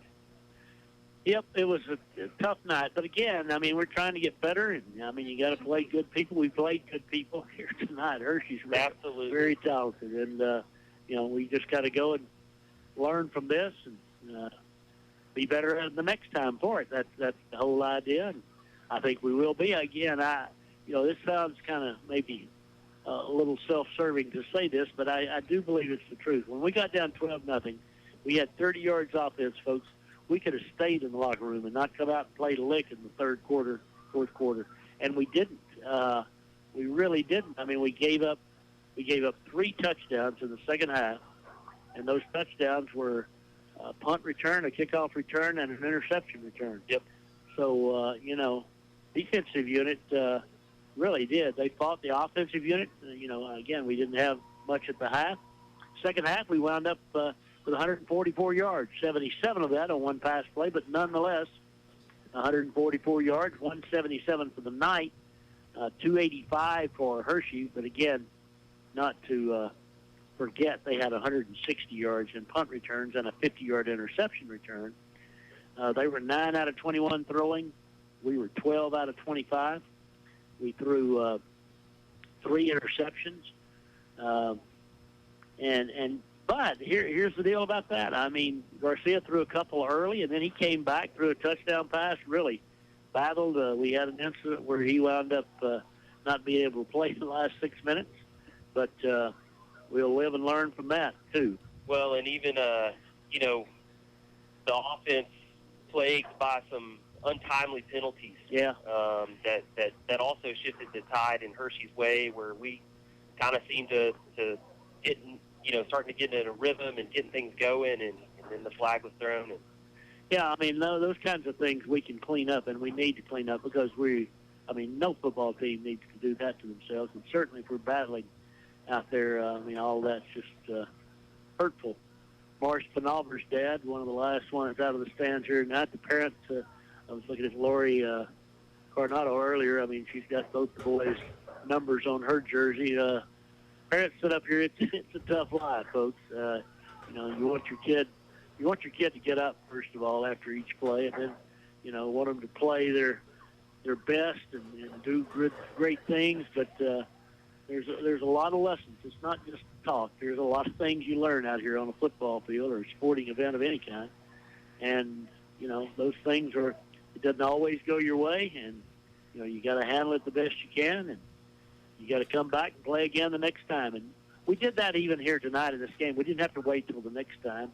Yeah, lots of heart in these kids. They really showed it tonight, you know, fighting and battling, you know, the entire game, especially when things, you know, really did shift when Hershey would get a big play, like you said, Tom, on a kickoff return, the punt return. We'd come right back out and try to get back in it. The defensive secondary, man, they are just a unit out there. They are. And excited to get to watch them all year. For sure. Whiteface's score on tonight was a 77-yard pass from Garcia to Mendoza. Great play it was. You need to watch it when you get a chance to see the replay. If you weren't here tonight or didn't watch as it was telecast, but great play it was. And again, we wound up, we had too many penalties, 5 for 55 yards, and as Lane said, at critical times. But we played some good football. Again, Miguel tonight, 15 carries, 27 yards. And Garcia had 26 yards rushing. Garcia threw the ball well. Again, we had some miscues, but we'll be better because of it. We will. Yeah, I think so. I think, when you're down like that, just not giving up and living to play another day. And as you said, we'll have the Matadors here next Friday, and kind of look to build on, some of the good play that still did happen tonight from the Whitefaces. So, Whiteface players, as is the custom now, they come over after they talked out at midfield and greet the fans. The fans line the stadium fence, and the players walk down and just kind of high-five everybody as they go to the locker room. Nice touch. Nice. Coach, yeah, this is cool to see. Coach Nairn's doing, they're implementing some things that are going to serve us well in times to come. And a great crowd again here tonight. Hope you'll be back here next Friday night when Estacada comes calling. Should be a little bit cooler here for us, too, Tom. All right. Well, that's good. Good to hear from the old weather forecaster, Lane, for me. We're glad you could join us tonight. Again, 30-7, the final. The victors from Wichita Falls, Hershey. And if all goes the way we were told, and Sherry even talked at half, there won't be a Wichita Falls Hershey next year. There'll be Ryder and Wichita Falls and Hershey will be melded into two schools, and they'll have new names and all. So we'll see how that goes. But we lose here tonight by a score of 30-7, and we will be back with you next Friday night. So anything in closing, Laner? Nope. Just, kind of want to reiterate the score didn't tell the whole story tonight. No. The boys played a hard-fought game and, did come up short, but excited to see what they can bring next Friday versus Estacado. And, again, hope to see a lot of you out here in the stadium and to cheer on the herd. Absolutely. All right, that's going to do it for tonight. For Lane Formey and Cindy Simons, this is Tom Simons saying thanks for joining us. We'll see you next Friday night with more Whiteface football.